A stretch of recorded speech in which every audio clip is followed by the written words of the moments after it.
manok. Pinadali pa ang pagluluto. Ay, sayang ang pera. Dapat mitikuloso. Tama? Tama! Ganyan din sa gobyerno natin. Gusto natin ng masarap na adobo. Matinong proseso na mula sa maayos na pagpaplano. Ang pagbili ng gamit ng gobyerno ay dapat nakaayon sa proseso upang matiyak ang pagbili ay sulit. Oo, huwag munang magkamot ng ulo. Madali lang ang procurement. Hindi ito komplikado. Kailangan lang ng masusing pagpaplano at pagsunod sa proseso na itinakda ng Republic Act 9184. Ang RA 9184, mas kilala bilang Government Procurement Reform Act o GPRA, ay ang batas na nagtakda ng tamang proseso sa pagbili ng mga pangangailangan ng gobyerno, kagaya ng supplies, mga equipment, at general support services. Bahagi ng proseso ng pagbili ay ang procurement planning. Dito, nagpa-prioritize ng projects ang mga ahensya para makamit ang kanilang goals sang-ayon sa long-term plan ng buong gobyerno. Kasama rito ang pagtukoy sa tamang specifications at budget para sa procurement project. Lahat ng napagdesisyon ng procurement projects ng isang ahensya ay ililista sa kanilang Annual Procurement Plan o APP kada taon. Anumang hindi nakalista sa APP ay hindi maaaring bilhin ng ahensya. Bakit? Para masiguro ang matalino at wastong paggamit ng pondo. O, tapos? Para makasiguro na kumpleto at wastong lahat ng dokumento, ang ahensya ay magkakandak ng pre-procurement conference bago simulan ang pagbili. Mahalaga na malinaw ang pagkakasaad ng specifications and requirements sa bidding documents. Sunod dito ang paglalathala ng invitation to bid para hikayatin ang mga potential bidders na sumali sa procurement. Bago ang takdang araw ng pagsumite ng bids, magkakaroon ng pre-bid conference kung saan pag-uusapan kasama ang mga interesadong bidders ang lahat ng detalye tungkol sa proyekto. Ang mga interesadong bidders ay dapat palalahanan sa deadline ng submission of bids. Hindi kasi pwedeng tumanggap ng bid lagpas sa itinakdang petsa at oras. Tandaan na ang bid ay dapat na selyado at naglalaman ng dalawang hiwalay at selyadong envelopes kung saan nakapaloob ang mga required technical at financial documents. Ang technical envelope ay naglalaman ng mga dokumento na magpapatunay na eligible ang bidder na sumali sa procurement at ng kanyang technical na kakayanang i-deliver ang goods. Ang financial envelope naman ay naglalaman ng presyo na iniaalok ng bidder para sa proyekto. Isa-isang idadaan ng BAC sa simpleng pass or fail preliminary examination ang mga natanggap na bids para matukoy kung kumpleto ang mga dokumento at kung naaayon ito sa pamantayan. Unang bubuksan ang technical envelope ng lahat ng bidders. Kapag kulang o mali ang dokumentong nasa technical envelope ng bidder, hindi na bubuksan ang kanyang financial envelope. Ibig sabihin, tanggal na siya sa bidding. Kapag na-scrutinize na ang lahat ng technical envelopes, saka palang bubuksan ang financial envelopes ng mga nakapasang bidders. Laging tatandaan na hindi dapat mas mataas sa ABC ang presyo na iniaalok ng bidder. Anumang bid ang mas mataas sa ABC ay matatanggal rin. Bakit? Dahil ang ABC ang limitasyon ng presyo ng proyekto. Para masiguro ng gobyerno na hindi ito gagastos ng higit pa sa naibudget para sa taon. Sabi nga nila, spend within your means. Bubusisiin naman sa bid evaluation ang mga nakapasang bids upang, una, masigurong kumpleto at naaayon sa pamantayan ang mga impormasyon. At ikalawa, masigurong hindi labi sa ABC ang presyong ini-offer ng bidder. Pagkatapos nito, ay irarank ang mga nakapasang bids mula sa pinakamababang presyo. Ang pinakamababang bid ang kategoriang lowest calculated bid o LCB na isasalang sa post-qualification. Post-qualification? Ito ang proseso kung saan sinusuri ng BAC o ng Technical Working Group ang mga dokumento at impormasyong isinumite para matiyak na lahat ay tama at nasa ayos. Sinusuri rin ang mga nakaraang kontrata, pasilidad, produkto, at pati pinansyal na katayuan ng LCB para masigurong kaya nitong i-deliver ang goods. Bakit?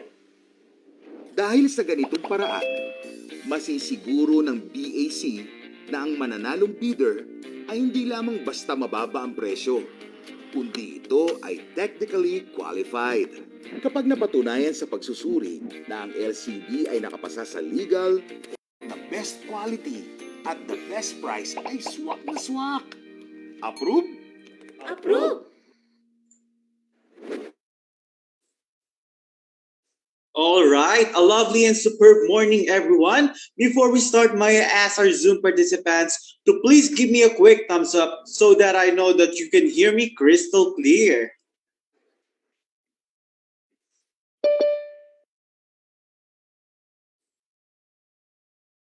Kamsa! Doon, ma'am. There you go. Thank you very much po, no?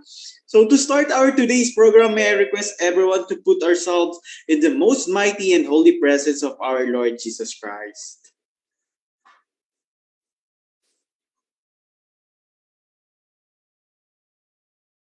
Father, we praise you for this event and your purpose for it. We know that when we gather together, you always have a divine agenda. We love you, Father, for that. Father, that even we have done what you have asked, the results are so much greater than what we ever could have imagined. Our prayer today is that your will be done through this training. Take what we have prepared and multiply our efforts as only you can. Steer our intentions to align with your righteous will. Remind us of your faithful provision when our efforts fail us all fall short. May all glory go up to you when we reach the finish line and climb over benchmarks. Blanket us with your peace today, Father. Keep us physically safe and guard our hearts and minds from pride and selfishness. Keep love at the forefront of our minds today and the guiding light for all we set out to accomplish and celebrate in Jesus' name. Amen.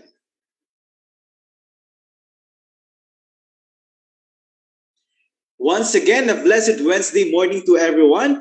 This is your facilitator, Marky Duetes from the Capacity Development Division, and welcome to the third day of the online training for the municipal local government units on Government Procurement Act or the Republic Act 9184 and its 2016 revised implementing rules and regulations. Brought to you by none other than the Government Procurement Policy Board Technical Support Office. Okay, so as part of our daily routine, let us first award our special tokens to our early bird participants for today. For our first early bird participants, congratulations to Miss Magna Macalma from LGU Marcos, Ilocos Norte. Congratulations po. And for our second early bird participants, congratulations po to drumroll please. Ta-da-da-da. Mr. Abner Gilambo from LGU Galimuyod, Ilocos Sur. Oh, it's Ilocos Day for our early bird participants. Right? So again, congratulations po to our early bird participants. Our event secretariat shall coordinate po with you on how you may claim your special token. So one of our event secretariat po will send a DM po to our Zoom chat box po. So again, for our today's activity, we're going to play Put Your Finger Down. This is usually being played in social media or in social events. So this is simple, guys. You're just going to show me your hands with your 5 fingers. So can I request everyone to please open their webcam so that I will see your hands like this. So again, we encourage everyone to open their webcam as we will be asking everyone to show your hands like this nga po. Alright? The mechanics po is simple. You just need to put your finger down if you think the statement fits to you or if you can relate to our statement. So, alright, ready na po ba tayo? Tingnan po natin kung naka-raise ang hands na po. Ayan. So, unang po natin question. Nakapag-almusal na po ba kayo? Kung nakapag-almusal na po kayo, put your finger down po. Yung iba, mukhang hindi pa. Pero ako, magpuput ako ng finger down kasi nag-almusal na ako. Pero sa iba po na hindi pa nakapag-almusal, you can have your cup of coffee po while attending our seminar po or training. Mahirap din po malipasan ng gutom. So, yon. For our next question po, meron po bang hindi pa po nagsha-shower dyan? O meron pa po bang hindi pa po naliligo ngayong umaga just to catch up our training po ngayong morning? Okay. Tingnan po natin. Huwag na po kayong mahiya. Tayo-tayo lang naman po ang nandito. Kung hindi man po kayo nakaligo pa, okay lang po yan. Hindi naman po namin kayo naaamoy pa so far. Ang importante po is later after this training po ay maliligo po tayo, right? Alright. So, mukha naman pong lahat po ay nakaligo ngayong umaga. Mabuti yan. Next, for our third question po, put your finger down if you are doing multitasking while attending our training. Nice. Like Multitasking. Oh, yeah. Put our finger down if you are doing multitasking while attending po to our training. Like aside from participating to our training, ay meron din po kayong ibang ginagawa. Okay, wag mahiya.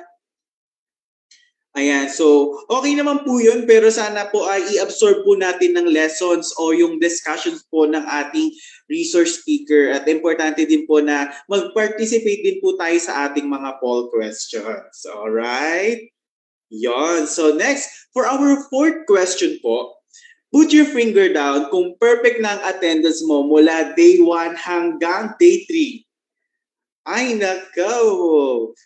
So yon, as you should guys. So you have the perfect po our attendance para po makakuha po kayo ng certificate of completion. So please, wag po natin kalimutang mag-daily attendance which is link sent to you by our event secretariat sa ating Zoom chat box. Alright, for our fifth question, marami na po ba kayong napulot na learning sa ating training? We are halfway na po sa ating training, so hopefully naman ay may natutunan na po kayo. Dahil kung wala ka rin ako po, keep up po tayo, no? Makinig po tayo sa ating resource speaker.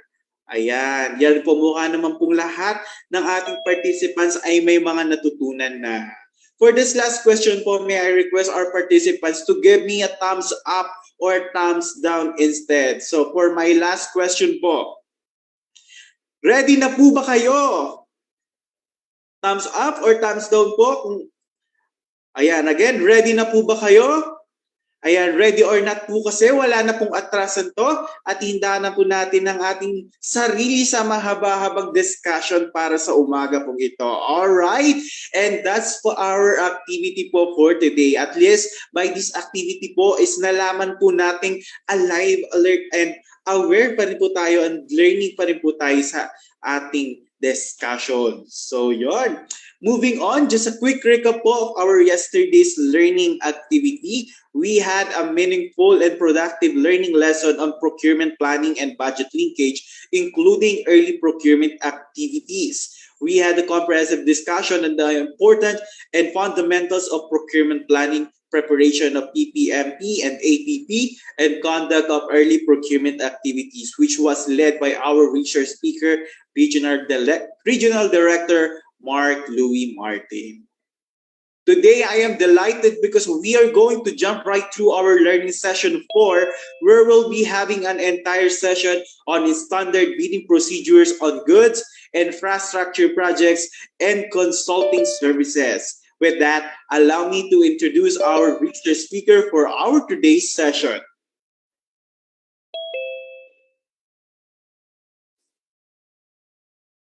Our research speaker is currently the Regional Director of the Department and Budget and Management Regional Office 12 and currently the Depot Supervising Officer of the Procurement Service Coronadal Regional Depot. He is one of the recognized trainers of the Government Procurement Policy Board and DBM pool of trainers on public financial management, including budgeting and internal audit. He is also an accredited trainer on Philippine Government Electronic Procurement Systems or PILGEPS. He is part of the technical teams who developed the Budget Operations Manual and primers for LGU, Internal Audit Manual and Electronic Budgeting System for LGUs. Our research speaker is a Career Executive Service Officer 3 and Certified Public Accountant.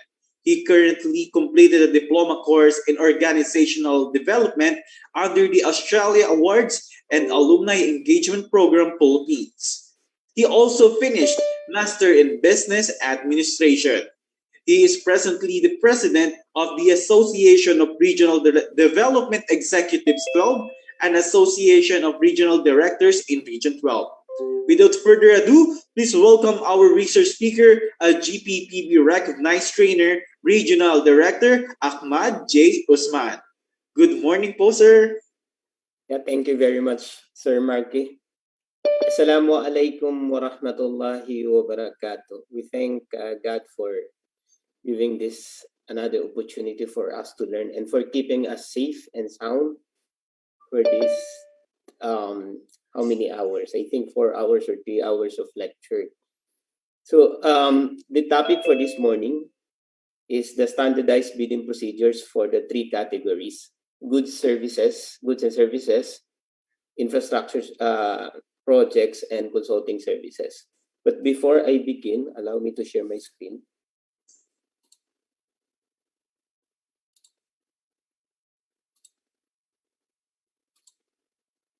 Sir Marky, can you confirm if you can already see my presentation? Yes, sir. Clear po. And my audio as well. Can you confirm if Yes, sir.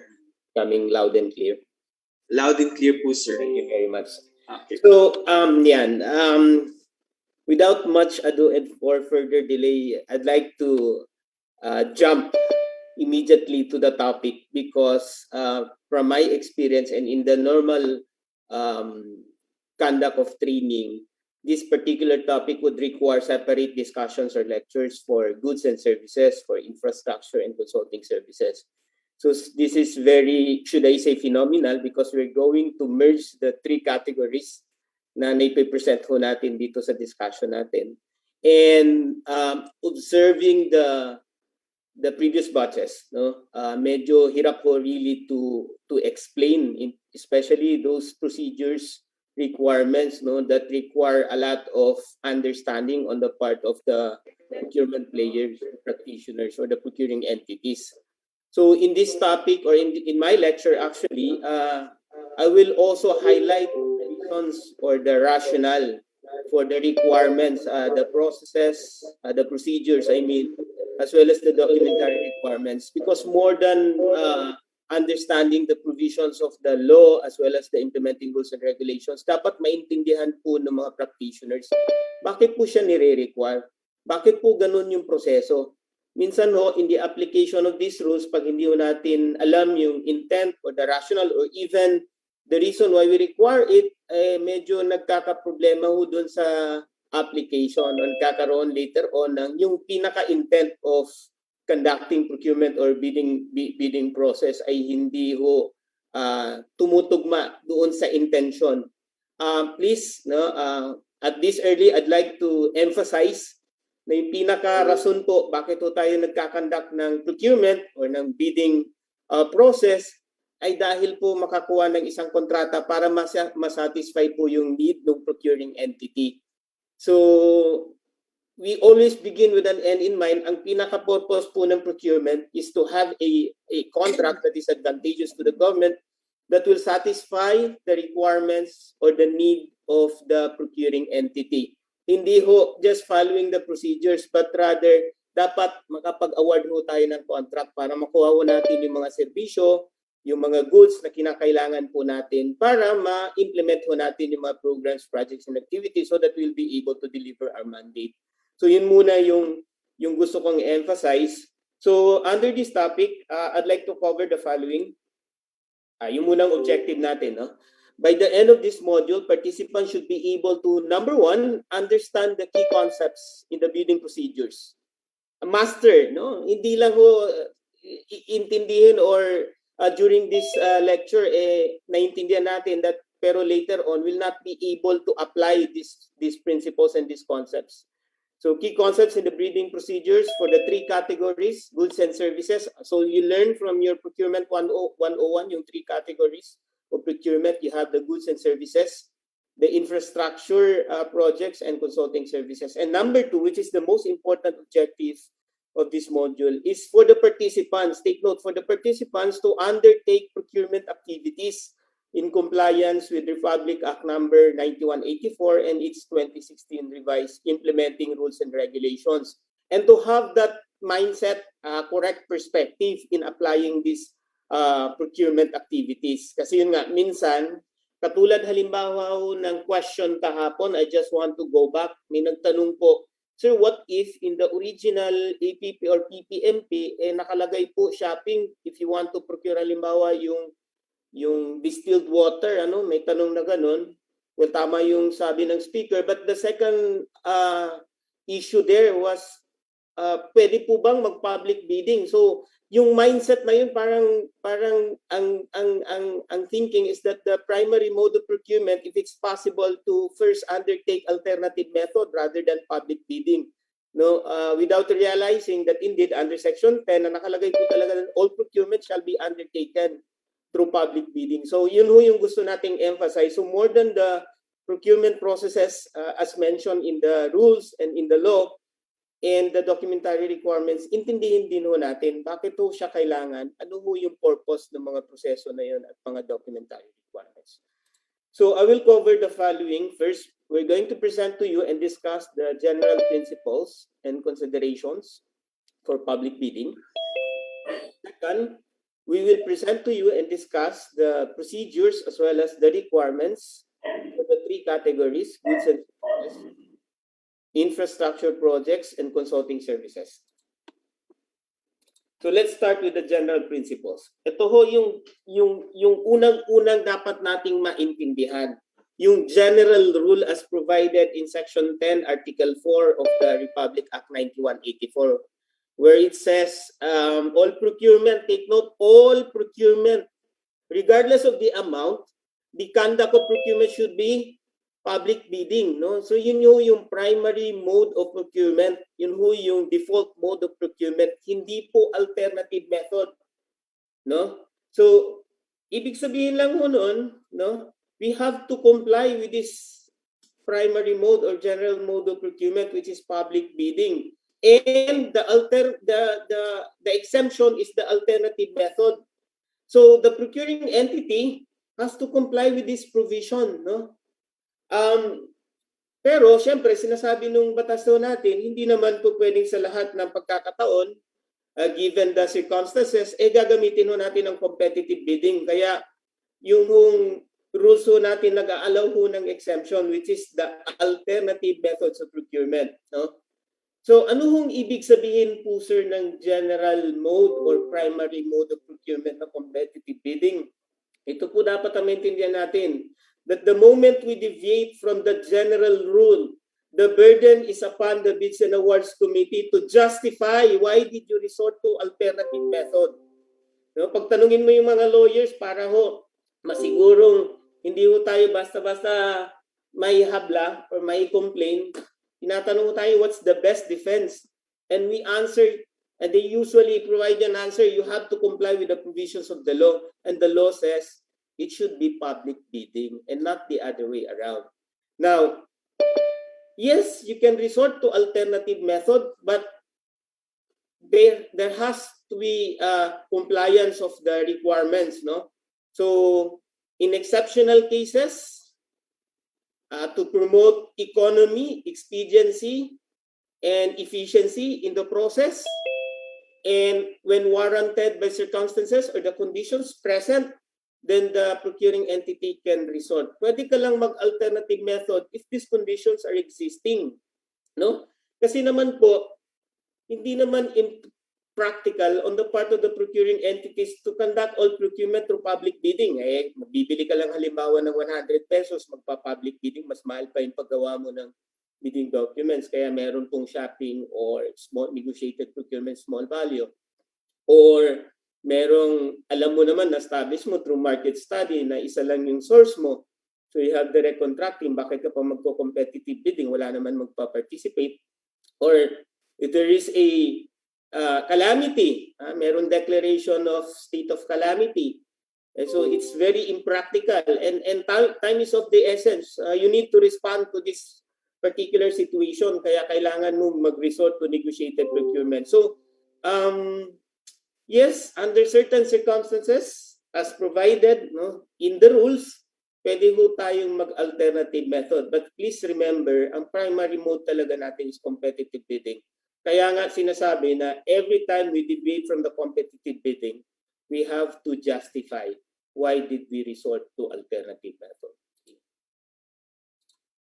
So no less, the Supreme Court, in its decision, in the case of Garcia versus Burgos, sinasabi niya dun sa kanyang decision that it aims to protect public interest by providing best possible advantages through open competition. And public bidding will somehow avoid or preclude suspicion of favoritism and anomalies.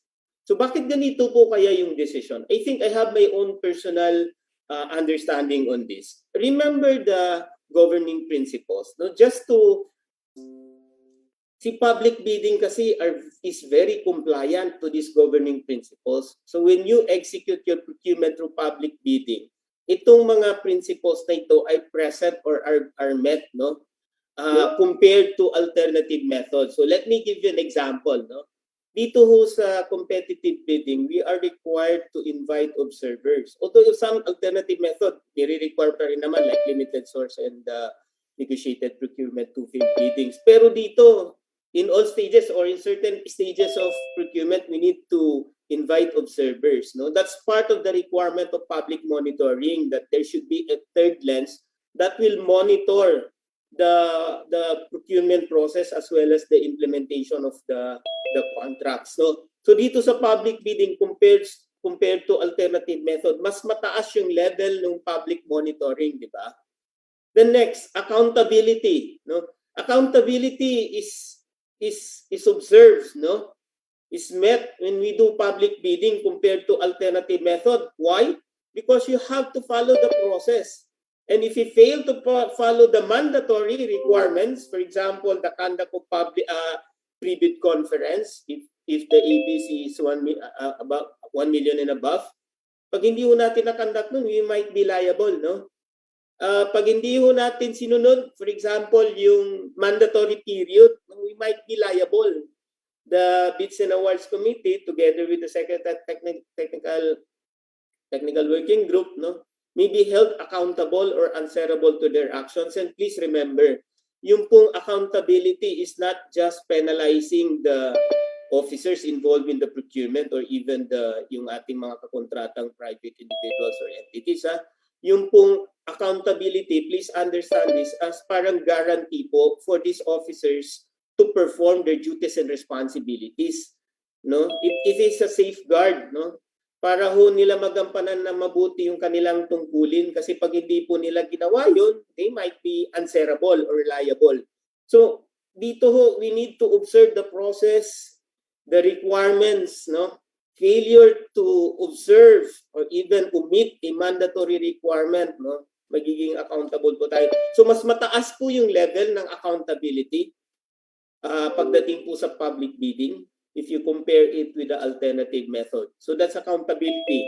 What about competition? Lalo dito sa competition, because competitive bidding, you are allowing the participation of all interested suppliers or bidders, Subject nga lang sa eligibility requirements and then the technical requirements. But open to everyone. Hindi katulad ho ng small value.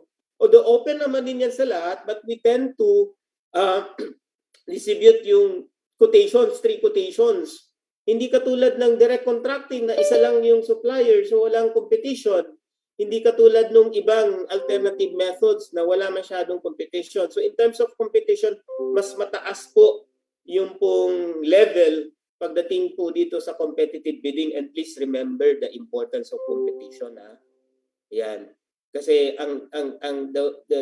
the only way that we can achieve, or one of the ways that we can achieve value for money, or to have that best contract or best product, products with best quality and price, if there is competition.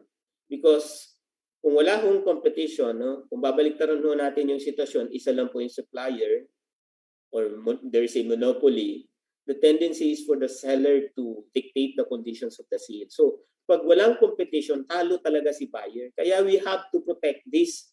Hindi po pwedeng i-limit natin yung competition, for example, to those suppliers situated in our locality, or even the origin of goods, the country of origin, or specifying the brand name. So this is very important because we need to provide equal opportunity to all potentials. So doon sa alternative method, hindi ganun kataas yung level of competition compared to public bidding. Then number 3, no, yung pong transparency. Here we are required to post, to advertise, to make the documents, the records open to public, no.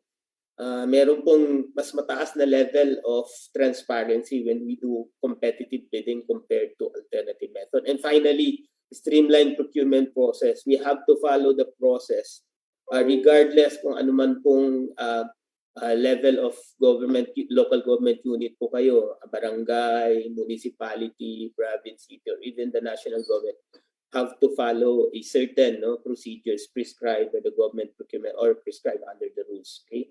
So yun po yun. So just to emphasize, the best method of procurement is still competitive. So marami hong mga cases na fina-file against the Bids and Awards Committee because they pursued a procurement that is not consistent with the approved annual procurement plan. So ano pa pong ibig sabihin nun nito?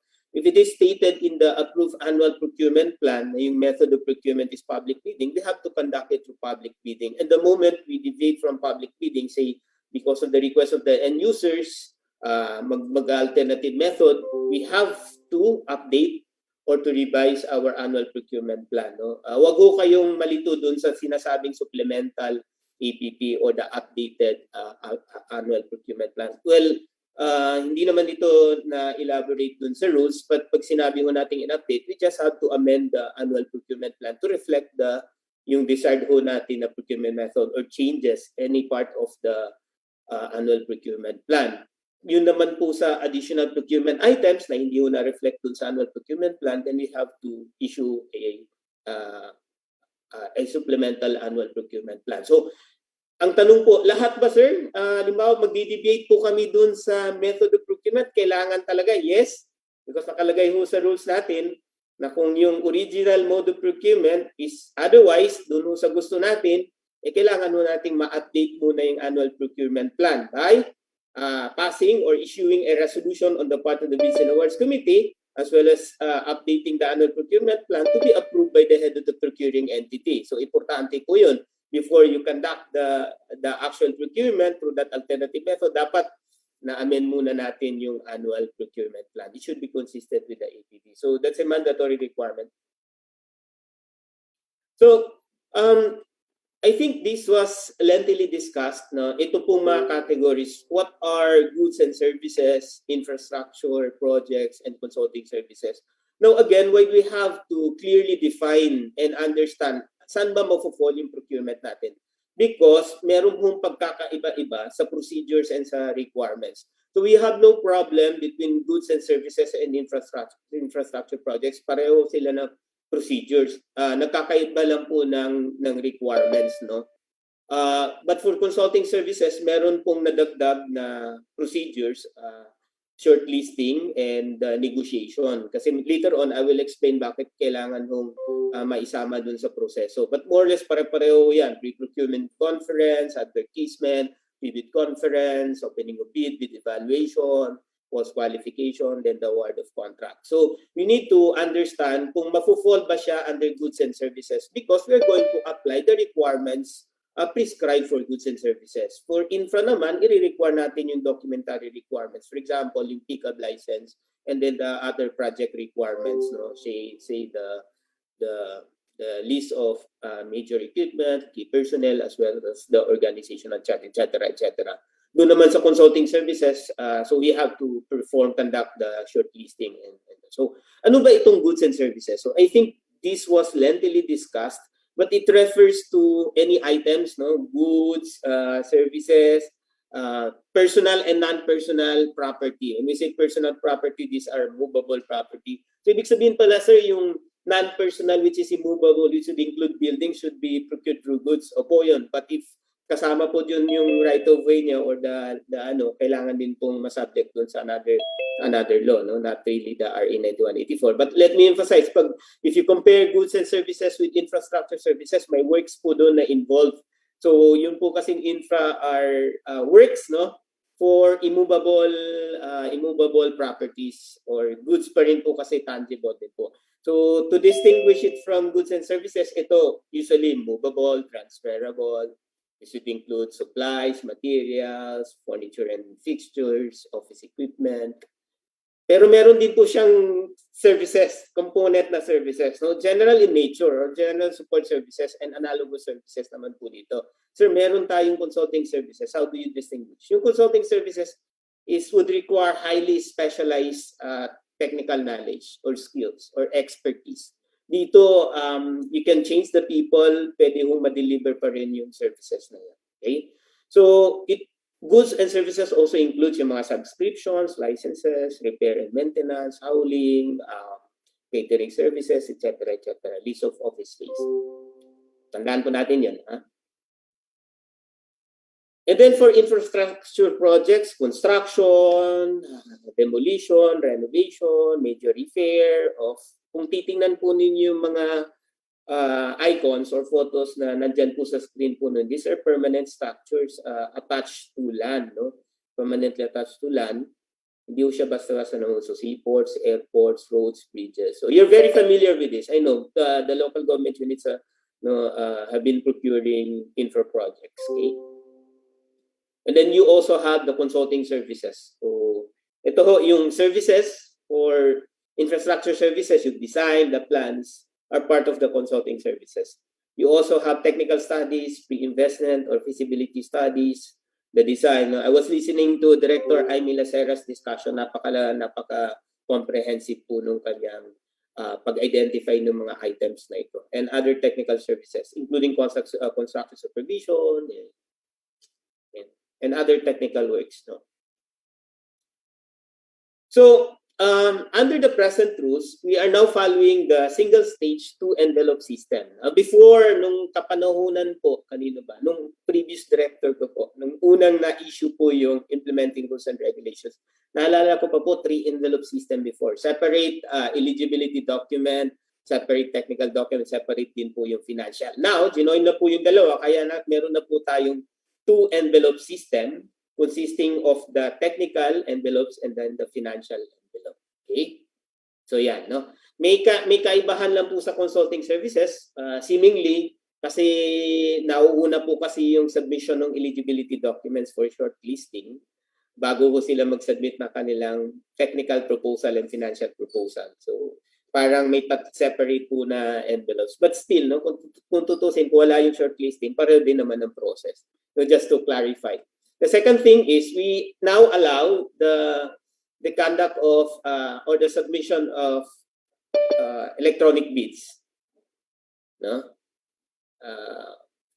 Pareho pa rin po ng process. Wag ho kayong ma-alarm dahil yung manual system ho natin is also adapted, no, in the process of allowing the electronic submission of bids, no. So ganun pa rin po. Kung ito pong envelopes po natin ay sealed, dito po sa sa electronic submission of bidding documents ay protected by password. So compressed po siya, archive po siya, or we usually call it the zip file, no, containing those documents. And then we assign passwords para hindi ho siya nabubuksan. Katulad din po ng manual. So wala ho masyadong pinagkaiba nung electronic bid submission dun po sa manual. So pareho din po to envelope. But here I think folder na ho yung appropriate term dito, no, when we store a certain file to a certain folder, no, or envelope.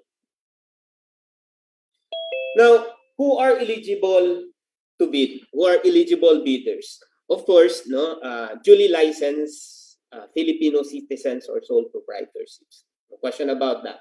Allowed ho sila mag-participate. We can also allow corporations, no, with at least 60% Filipino interest or ownership. So just to emphasize, pwede pong hindi wholly owned or fully owned by Filipinos, Filipino-owned corporation, we can allow 60-40, no? Both for goods, service, all categories. Dati kasi 75-25, later on we'll explain that. So yan po, no?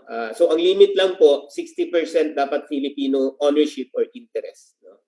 And then we also allow cooperatives duly organized, take note, duly organized under the laws of the Philippines, and partnership with 60% interest, Filipino interest or ownership, as well as joint venture, no, with at least 60% Filipino interest. So dito ho, in determining the ownership, dapat yung contribution ang titingnan ho natin sa joint ventures, nung co-venturers or the partners, no. Of course, if it is allowed, no, under the treaty or the international or executive agreement, we can allow foreign bidders. But there are also other exceptions aside from this, no. For example, kung wala namang Filipino-owned company or individual or entity that can provide, for example, the consulting services or lahong expertise, yung local businesses natin or companies, then we can resort to allowing or hiring a foreign consultant, for example. So may mga exception pa rin. The other exception, of course, no, as you may know, yung pong if there is a reciprocity rights or reciprocal rights being granted to in that country to the Filipino contractors or companies, no, in that country. If they're providing reciprocal rights, meaning our local suppliers or bidders can also participate in their country, then we can allow that particular foreign bidder, no, to also participate in our procurement. Ayun nga yung sinasabi natin, if to defeat competition, then we can allow participation or if the goods are not available locally or the expertise are not available locally, then we can still allow more than the 40% interest, no?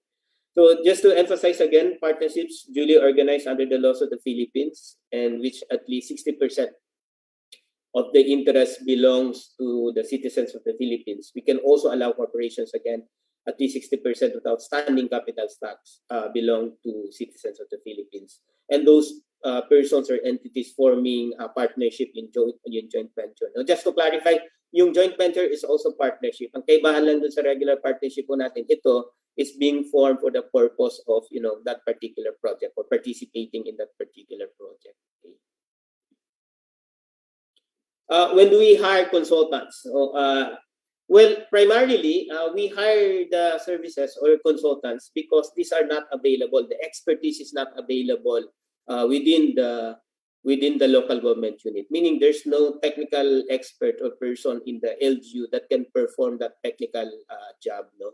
Kaya mag-hire tayo ng isang consultant. So ang primary consideration natin when we hire consultants, number one, of course, is the expertise. Kaya nga tayo nag-hire dahil wala tayong capability, so we hire the expertise of that person. The experience, we have to consider that because this is a guarantee that that person can also perform similar job or service, no? Very important din yung kanyang capability, no? Depende ho sa magkano ho yung approved budget for the contract, depende ho dun sa mga existing niya, ongoing contracts pa rin po dun. So we have to take into consideration these factors. Costs may also be included in the selection. Later on, we'll show you there are two types of evaluating the proposals of the consultants. Could be quality-based evaluation and quality cost-based. So we can also consider the cost. No? Pag comparable naman yung kanilang mga approaches, yung kanilang mga ideas, then we can consider the cost as a component in evaluating the proposals. It's also important when you hire consultants, ito ho minsan yung nakakaligtaan ng mga government agencies, yung pong transfer of the technology and expertise, no? Especially when we want them to develop a certain electronic system, tapos hindi ho natatransfer yung source code, hindi ho natitrain yung mga personnel natin on how to maintain the system and how to further improve the system. So, minsan pag na-develop na po yun, medyo short-lived lang po or very na short of span, nagagamit pa ho yung system. But later on, after some time, because also of the fast-changing environment that we have, minsan hindi na rin siya nakaka-adapt dun sa kinakailangan changes in the environment. So, we have to really consider and include in our requirements the transfer of the technology and the knowledge. So, in hiring of consultants, of course, Filipino consultant po, preferably, yan. Tawag din, nakabaro at saya. No? Or if hindi naman talaga niya possess yung necessary na expertise, and then pwede rin ho siya mag-resort na makipag-partner, makipag-joint venture sa isang foreign consultant. No? Yun yung number 2 option. Or if there is no available Filipino consultant that can actually perform the job, no, then we can resort to foreign consultant. Okay. Again, just to emphasize, I think this was also presented, the need to invite the observers, at least 3 observers, one from the Commission on Audit, no, duly recognized private sector group, and non-government organization. No? For goods, usually we can invite yung mga members po ng Chamber of Commerce, goods and services. No?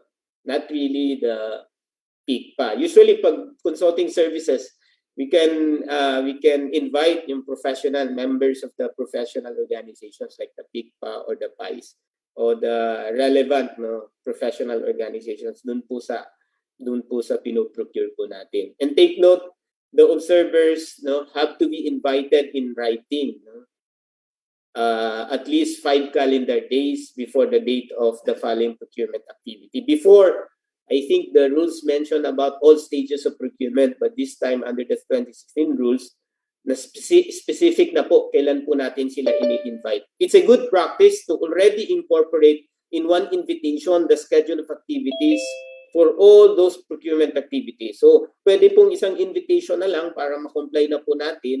We will already indicate in the invitation, kailan yung pre-bid, opening, preliminary examination, the opening, the bid evaluation, and then the post-qualification. So that aware na rin po si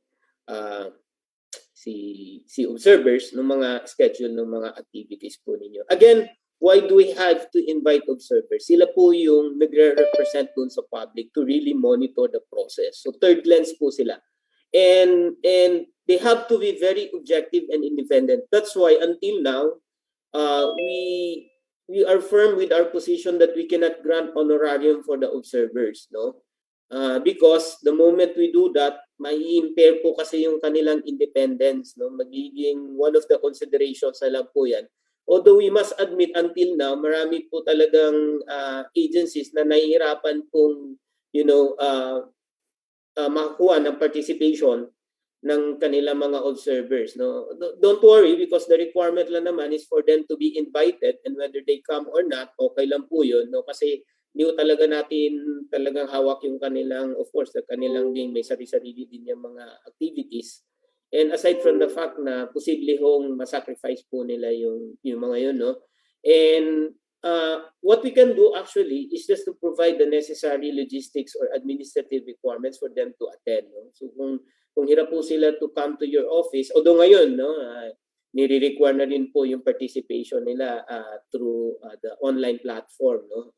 The procuring entities are now required to provide the online or digital platform for them to participate. Kaya hindi na rason po yung pupunta pa sila sa office wala silang pamasahe, etc. But if in case, pwede naman po i-provide yun as well as the meals, necessary meals para kahit pa paano, kahit nandun po sila, i-provided po yung kanilang requirement but not honorarium because we don't want to impair their independence. Ito po yung binabanggit ko. Online monitoring for observers using the modernized field jobs. But in the meantime that the modernized field jobs is not yet operational, di pa po siya niro-roll out. So the procuring entities have to provide online access to observers for monitoring all stages, no? While the modernized field jobs is not yet operational. And if in case the procuring entity cannot provide online platform or means for the observers to participate, then they have to inform the GPPB to justify bakit hindi sila makapag-provide ng online access to observers. So take note of that requirement. Okay, so we go to the first knowledge check, Sir Maki. Yes po, at this juncture we will be having our first knowledge check. So may we ask our participants to select their answer to our Zoom polling feature. And the question is, which of the following is not considered as goods? A. Analogous services. B. Subscription and licenses. C. Office equipment. D. Design and build. Or letter E. Security and janitorial services. Again, which of the following is not considered as goods? A. Analogous services. B. Subscription and licenses. C. Office equipment. D. Design and build. Or letter E. Security and janitorial services. All right. So again, please choose your answer to our Zoom polling feature. So while we are waiting, the majority to answer our Zoom polling feature po, may I invite all those Facebook viewers, if you are not yet registered to our Batch 7 onwards, please pre-registered now po to the succeeding set in 5, 4, 3, 2, and 1. There we have it po, Director. 78% po ang sumagot ng design and build, while the percent po na sumagot ng security and janitorial services, while pareho pong 6% naman po ang sumagot ng analogous services and subscription and licenses. Director, ano po ba ang tamang sagot po sa tanong na Yes, ito? Sir Marky.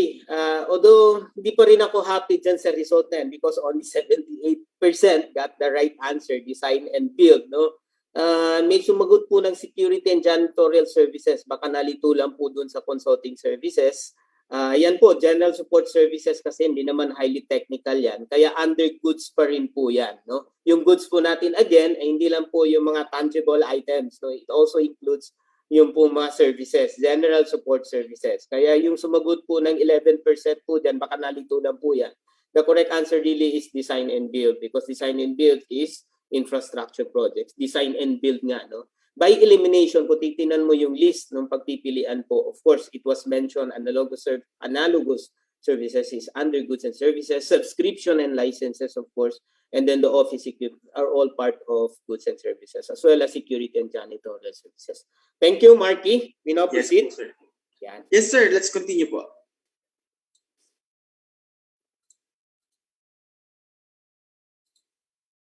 Okay. Now we will discuss the procedures, no, for the three categories. We'll now see. My approach is this. I'll just discuss first as an overview the process, and then later on present to you the specific or the details of the requirements, no. So in the meantime, ito inahabaan ko po talaga yung discussion ko dito para ma-appreciate po talaga ng mga participants or the procurement practitioners yung pong procedures, okay? And then try to explain the importance of each step, okay? So standardized competitive bidding procedures for goods and services, which is also applicable to infrastructure projects. So in all procurement, we always start our activity. In all procurement, regardless of the amount, there should be, ang term ko po should be, although under the law, a certain threshold amount, yun lang po yung mandatory pag-conduct nitong meeting na ito. But actually, we highly encourage the conduct of the first activity or the first step is the pre-procurement conference. Now, why is this very important? Bakit ko po almost saying that regardless of the amount, dapat merong pre-procurement conference? Because ito ho yung magdedetermine po ng readiness to procure on the part of the procuring entity. And when we say readiness, we have to discuss, we have to review, confirm yung scope of the contract, we have to discuss all aspects of procurement. We have to determine the availability of the budget. We have to review and decide on the schedule of activities. Importante ho ito kasi para ho later on, hindi ho natin pwedeng sisihin na sasabihin, alam mo namang schedule ko ito to implement this activity, naun mo naman yung pre-bid conference or opening of bids. Dito pa lang ho, pinag-uusapan na ng mga bids and awards committee members kung kailan po yung mga procurement activities. No? All the eligibility requirements are discussed here, and especially yung technical specifications or the project requirements. Terms of reference, dito po pina-finalize at pinag-uusapan. Take note, nabanggit po kahapon, pag failure to determine the needs, yung pong specifications, yung pong terms of reference, yung scope of work, yung pong plans, no? Drawings, etc. Pag hindi po yan na-discuss na mabuti ng Bids and Awards Committee, magkakaproblema po later on. Usually, dyan lang po nag-uumpisa because the Bids and Awards Committee was not able to review thoroughly the scope of contract, etc., etc. So, importante po itong pre-procurement conference to determine the readiness to procure. No? Kasama po dito sa pinag-usapan, pag ito po ay consulting services, yung pong decision kung ilan po yung shortlisted na consultants or bidders, ano po yung mga criteria to shortlist them, ano ba yung gagamitin na evaluation, quality-based ba or quality cost-based. Dinidiscuss din po dito yung pong technical requirements, eligibility requirements. No? So, all those things that I mentioned actually can be found in the bidding documents. So, it is expected, as much as possible sana, this is our advice, that before the conduct of this meeting, to be attended by the Bids and Awards Committee, by the way, the BAP Secretariat, the Technical Working Group, it's also important to invite the participant to encourage the participation of the end user. As well as, nabanggit po ni Director Aimee kahapon, yung pong participation po ng head of the procuring entity para magkakaroon po ng leveling na rin as well, no? Kung ano ba yung ine-expect nila dito sa procurement na yun, and finalize and decide on the requirements. So, yun po yun. No? So, but prior to pre-procurement conference, it is expected na meron na po tayong draft bidding documents because all those things that I mentioned, the scope of contract, the terms of reference, the approved budget for the contract, the schedule of activities, the technical requirements, etc., can be found in the bidding documents. So meron ka na dapat draft na bidding documents because after the meeting, unless meron pa ho kayong mga further na ipapagawa na study, ang expected po sana meron ka ng final or at least approved or at least final na bidding documents which will be used in the succeeding activity. Now take note, lahat po ng rules, lahat po ng requirements are contained in the bidding documents. And therefore, the rules now of the procurement that will govern if there is issue, we always go back to the provisions of the bidding documents. Later on, we will tell you, kailan naman yan pwedeng ma-amend, for example. So, importante po yun. So, again, the output after the meeting is to come up with the bidding documents. And the first part of the bidding documents is the invitation to bid. Now, nag-meeting na kayo, nakapag-decide na po kayo kung ano yung bibilin po ninyo, ano po yung specifications, kailan yung mga succeeding activities, etc., etc. So, yun po yung ngayon, yung kailangan na malaman po ng bidder. So, we need to invite them. So, the next activity is to advertise. Alright? So, to post the invitation to bid because, well, diba? Balikan natin yung governing principles. In order to promote competition, we have to inform the public na meron kang pinoprocure, no? Yan yun. So, there is transparency and competition, no? And marami hong nagrereklamo, bakit ang haba naman ng advertisement? Bakit 7 calendar days? And ako, nag-invite ka nga eh. Kung ang intention mo is really to promote competition, dapat habaan mo yung panahon as much as possible, yung haba ng panahon para ma-invite mo sila, para ma-inform sila of that procurement opportunity. Kasi pag nireduce pa ninyo yung period of posting or advertisement, edi kunti na lang yung panahon para malaman pa na mas maraming bidders yung procurement opportunity. That's why it's very important to provide ample time. In fact, if you're going to put yourself into the shoes of the bidders, yung 7 calendar days requirement is too short for them to be informed. No? Buti nga meron pang electronic notifications or email na as soon as nag-post ka sa PhilJeps, yung mga lahat ng mga suppliers na registered in that line of business will receive a notification na meron kayong ipoprocure na ganun. Okay, maganda yun na feature, no? Pero kulang pa rin yun, no? Kung tutuusin. So, we need to give them at least 7 calendar days para po ma-inform po sila. So, yan po yung rason. Bakit meron pong invitation to bid para ma-invite? We open our procurement opportunity to the public for them to participate or the potential suppliers. And 7 calendar days, we think is very short to do this, no, to have this information dissemination. So after inviting them, posting the invitation to bid, then we have to conduct pre-bid conference. So bakit ho kailangan pa ang pre-bid conference? Now, it's also good, mandatory po siya for 1 million and above, it's also good to explain the requirements, di ba, as contained in the bidding document. So take note, kung ano ba yung po yung nagawa po ninyo na pre-bid na bidding documents during the pre-procurement conference prior to advertisement will now be used para ma-explain po yung requirements. No, ang purpose po ng pre-bid conference, dalawa po. Number 1 is to orient or educate your suppliers or bidders. Ano ba yung dapat nilang i-consider? What are the requirements for them to prepare their proposals in accordance with your requirements? So kailangan ipaliwanag mo sa kanila. Although kung titingnan mo yung bidding documents, well, malinaw naman doon, very comprehensible and comprehensive na rin yung information doon that I think would be enough for them to prepare the proposal. But it's also good to supplement this with explanation. So the pre-bid conference is a meeting for the Bids and Awards Committee. This time you are required already to invite observers to participate para makapag-umpisa na silang ma-inform din po yung mga observers. Ano ba yung pinoprocure mo? Ano ba yung requirements mo? Okay?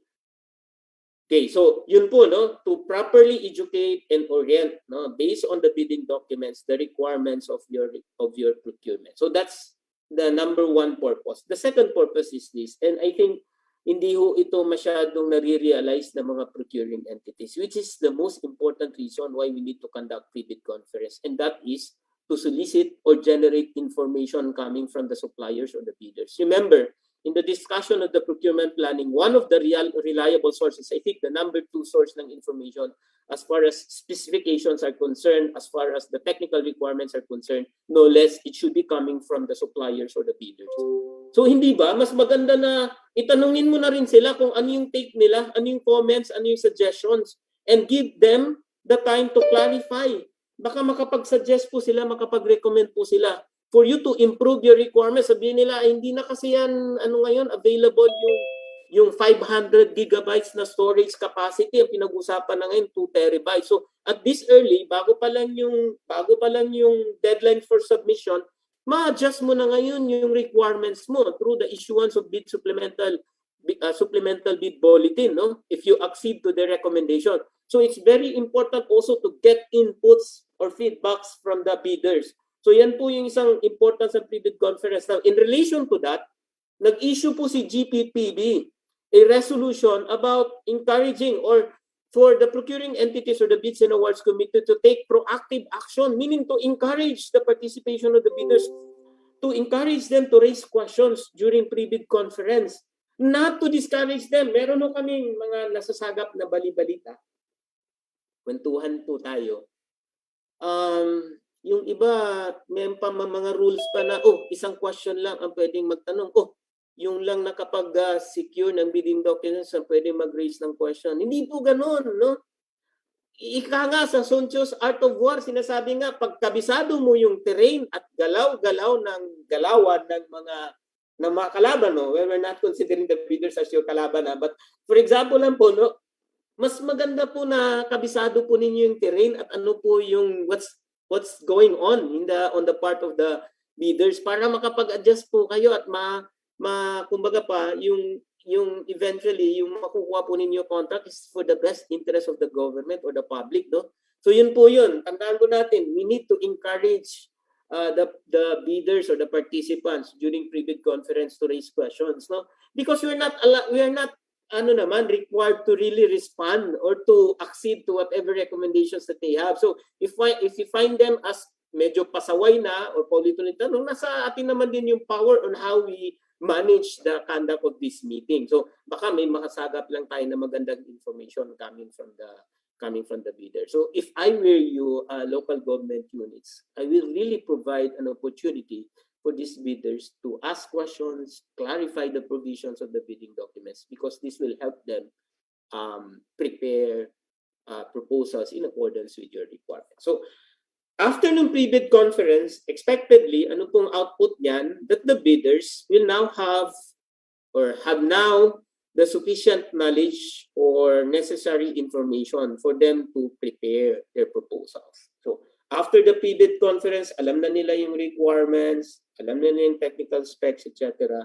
So you can now set and by the way, just have to take note of so you can conduct the pre-bid conference for 1 calendar day. Usually yan po yung nakabilog po dyan na period po, yan po yung maximum period allowed, okay? Now, of course, because they already know the requirements of your procurement, they are prepared to prepare proposals, then you set the deadline, okay? So, deadline for submission or submission of bids, and then immediately after the deadline for submission, and may nakalagay sa rules, immediately after the deadline for submission, we convene again the Bids and Awards Committee, again together with the Secretary Technical Working Group and observers, because the back has to open the envelope submitted by the bidders. Okay? Now, take note, yung pong opening of the envelopes or the submitted bids, nasa isang box lang po yan. Because it could happen in one day. The deadline for submission, immediately after, pwede na po tayong mag-bid opening. Now, kung makikita po ninyo dyan, meron po tayong observe as a maximum period of 45 calendar days from the last day of posting. Ito na yung pinakamatagal. Sir, bakit masyadong mahaba? Diba? Or mag-stick tayo dun sa recommended earliest. From the conduct of pre-bid conference after the deadline for submission, we need to observe at least 12 calendar days requirement. Sir, bakit ho may 12 calendar days requirement? Diba? Humaba na, may 7 days na, nag-conduct pa kami, then another 12 days. Diba? Yung mga reklamo nung iba eh. So, ang sagot po dyan, remember, diba? We need to provide ample time for these bidders to prepare their proposals. Hindi naman kagad-agad dyan pag na-inform mo na sila of your requirements. A day after, they can already gather their documents and prepare their proposals. Hindi naman ganun kadali, no? And also to promote competition pa rin, no? So, we think that 12 calendar days is short again, napaka-short na po niyan, for them to prepare their proposals. Now, let me also stress this. If you look at the 12 calendar period, meron pa pong kasama dyan na si bidder po, after the pre-bid conference, or at least 2 calendar days, can still submit requests for clarification or questions or recommendations. So 2 calendar days pa rin po. Because ang nakalagay ho sa rules, at least 10 calendar days, pwede pa rin so sila mag-submit ng request for clarification. So kung ibabawas mo yung 2 calendar days from the 12 calendar days, 10 calendar days na lang po natitira. And so what if sumagot ngayon si Bids and Awards Committee, because the Bids and Awards Committee is given 3 calendar days, at least 7 calendar days before the deadline for submission. So 3 calendar days yung equivalent from the 2 days, di ba? 7 calendar days. So kung ito-total mo yan, 9. So matitira na lang sa kanya 3. So may 3 calendar days siya to respond. What if the BAC decides to amend the requirements or the bidding documents through the issuance of the supplemental bid bulletin? So may pagbabago dun sa provisions so ng bidding documents. So ilan na lang ang natitira ngayon sa bidder para mag-adjust at mag-prepare ng kanyang proposal. In fact, 7 calendar days lang yung binibigay sa bidder to prepare their proposals. Yan ho yung recommended earliest possible timeline or period po, no, to set the deadline for submission. So 7 calendar days na lang yung natitira. So you have to take note of the 45 calendar days. So how do we open? Basically, just to emphasize, we use the non-discretionary pass or fail criteria. Just to supplement also the discussion, ano ho bang ibig sabihin ng non-discretionary? Are you really kumbaga pa, are the Bids and Awards Committee members do not have the the power or the authority or the discretion to decide, meron pa rin po pero limited, no? Yun lang, pass or fail. No, what do we mean by non-discretionary pass or fail? So sinabi ng batas, ito lang yung requirement. So you have to decide kung nandyan ba yun o hindi. Presence or absence lang ng documents during opening. So nilimit po yung discretion. So you cannot just, for example, include a certain requirement, no, na hindi ho nire-require ng rules or ng law po natin. So yun po, nilimit po doon. So ang role lang, may judgment pa rin, not totally na wala ho siyang discretion. Meron pa rin, because the BAC has to decide whether pumasa ba yung sinadmit ng isang bidder dun sa particular requirement. So pass or fail criteria. Now, during opening, again, presence or absence, mabilisan po yun. May mga nasasagap kami na balita na during opening of bids, napaka-tedious na nung process, napaka-toxic na nung evaluation na kinakandak. Kasi ang rason ng ibang procuring entities, para dito pa lang sir, alam na natin, kumbaga pa yung talagang yung documents na yun ay in good form and compliant, and we have to scrutinize even the signature para ito malaman talaga natin na compliant with the requirements. No, you don't have to do that. Kasi lalo lang nyo pahabain ang process. Why? Because you have to do that during post-qualification to ascertain the validity, authenticity of these documents, and the information contained in these documents are done during the post-qualification. Dodoblehin nyo lang. And you know, the best way really to validate the document is not looking at the document. You're not even an expert to determine kung tama yung totoo ba yung signature appearing on that document. You better ask kung sino yung nag-issue nung nakapag-issue ba sila ng particular document na yun. So that can be done during post-qualification. Kaya ang advice talaga dito, the rule says, presence or absence, or titingnan mo kung patently sufficient or insufficient yung information sa approved budget for the contract, firmado po yung bid price, and then of course the quotation form. Yun po yung isa subject po natin. So please also, no, pwede bang basahin din po natin, no, para ho meron ho tayong tinatawag to compute again, check the computations for arithmetical errors. Kasi ang intention natin dito, ma-determine natin yung lowest calculated, no, bid.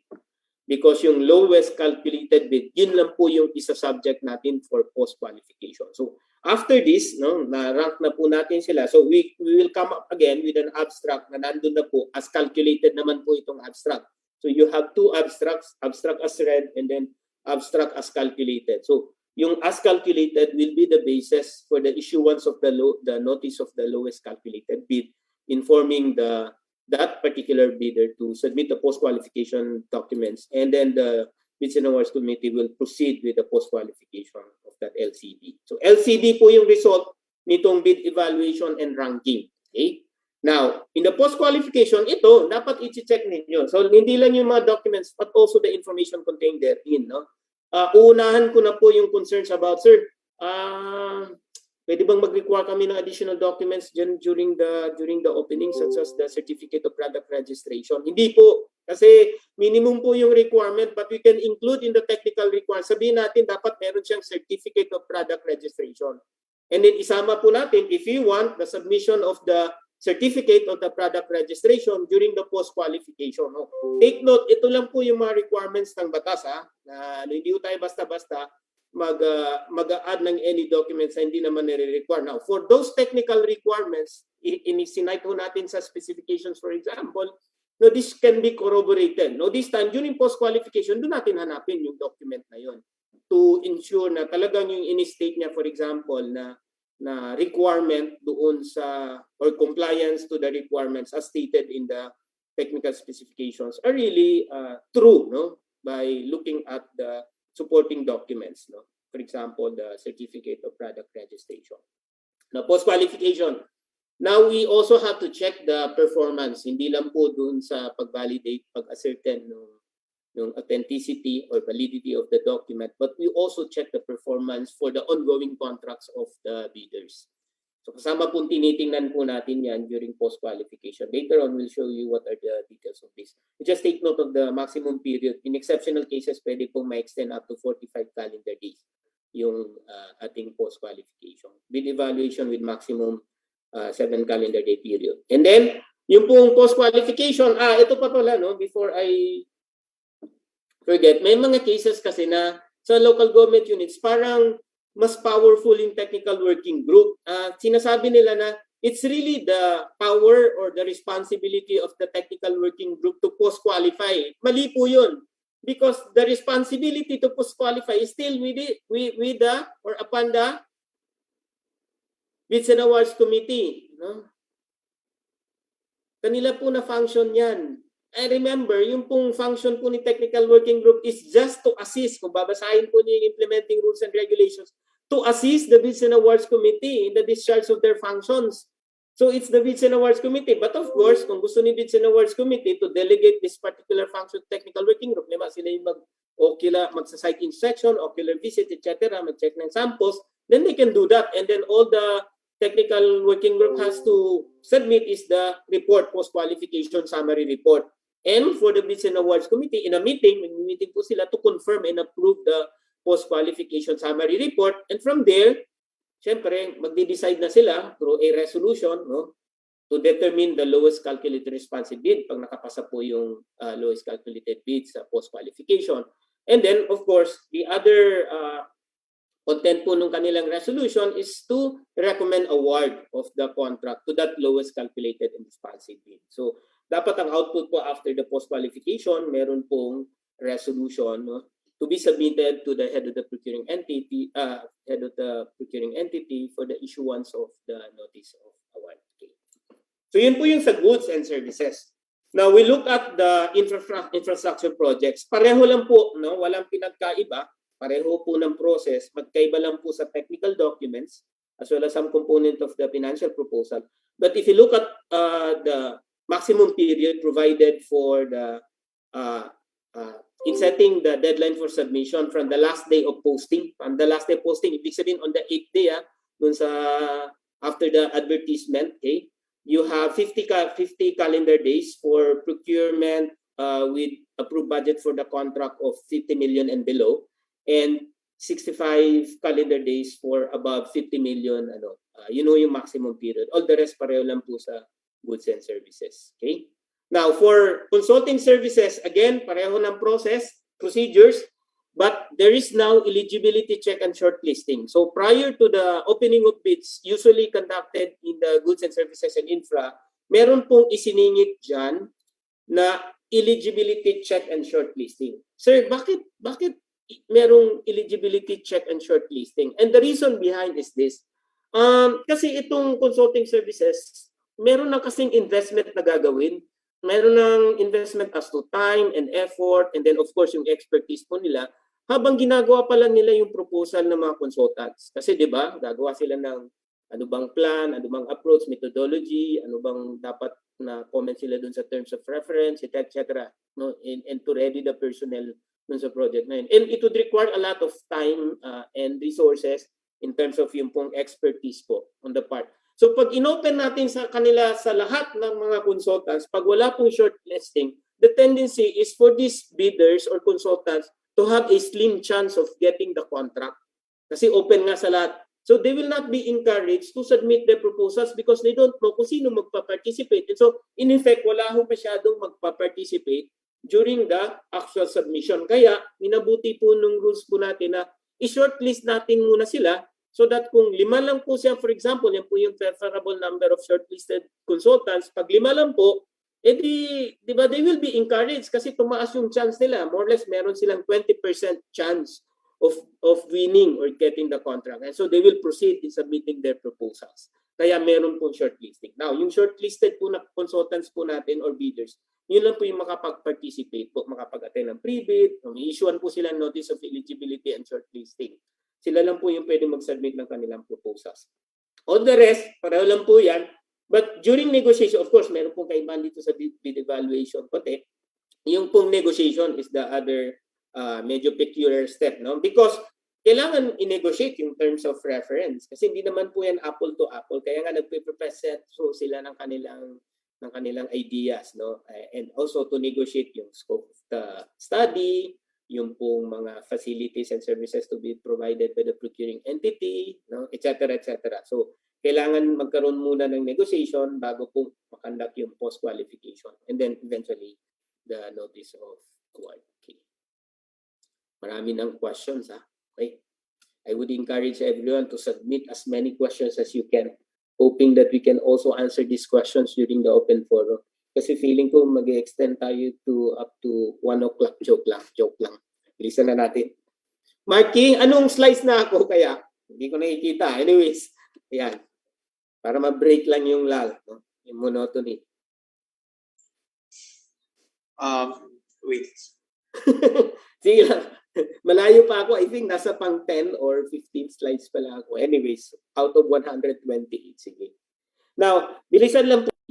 For infra naman po, pareho po sa goods, 26 calendar days, yung recommended earliest period, but the maximum period depending on the approved budget for the contract, 50 million below, 141, above 50 million, 156 calendar days. Again, excluding the approval of the higher authority. Yeah.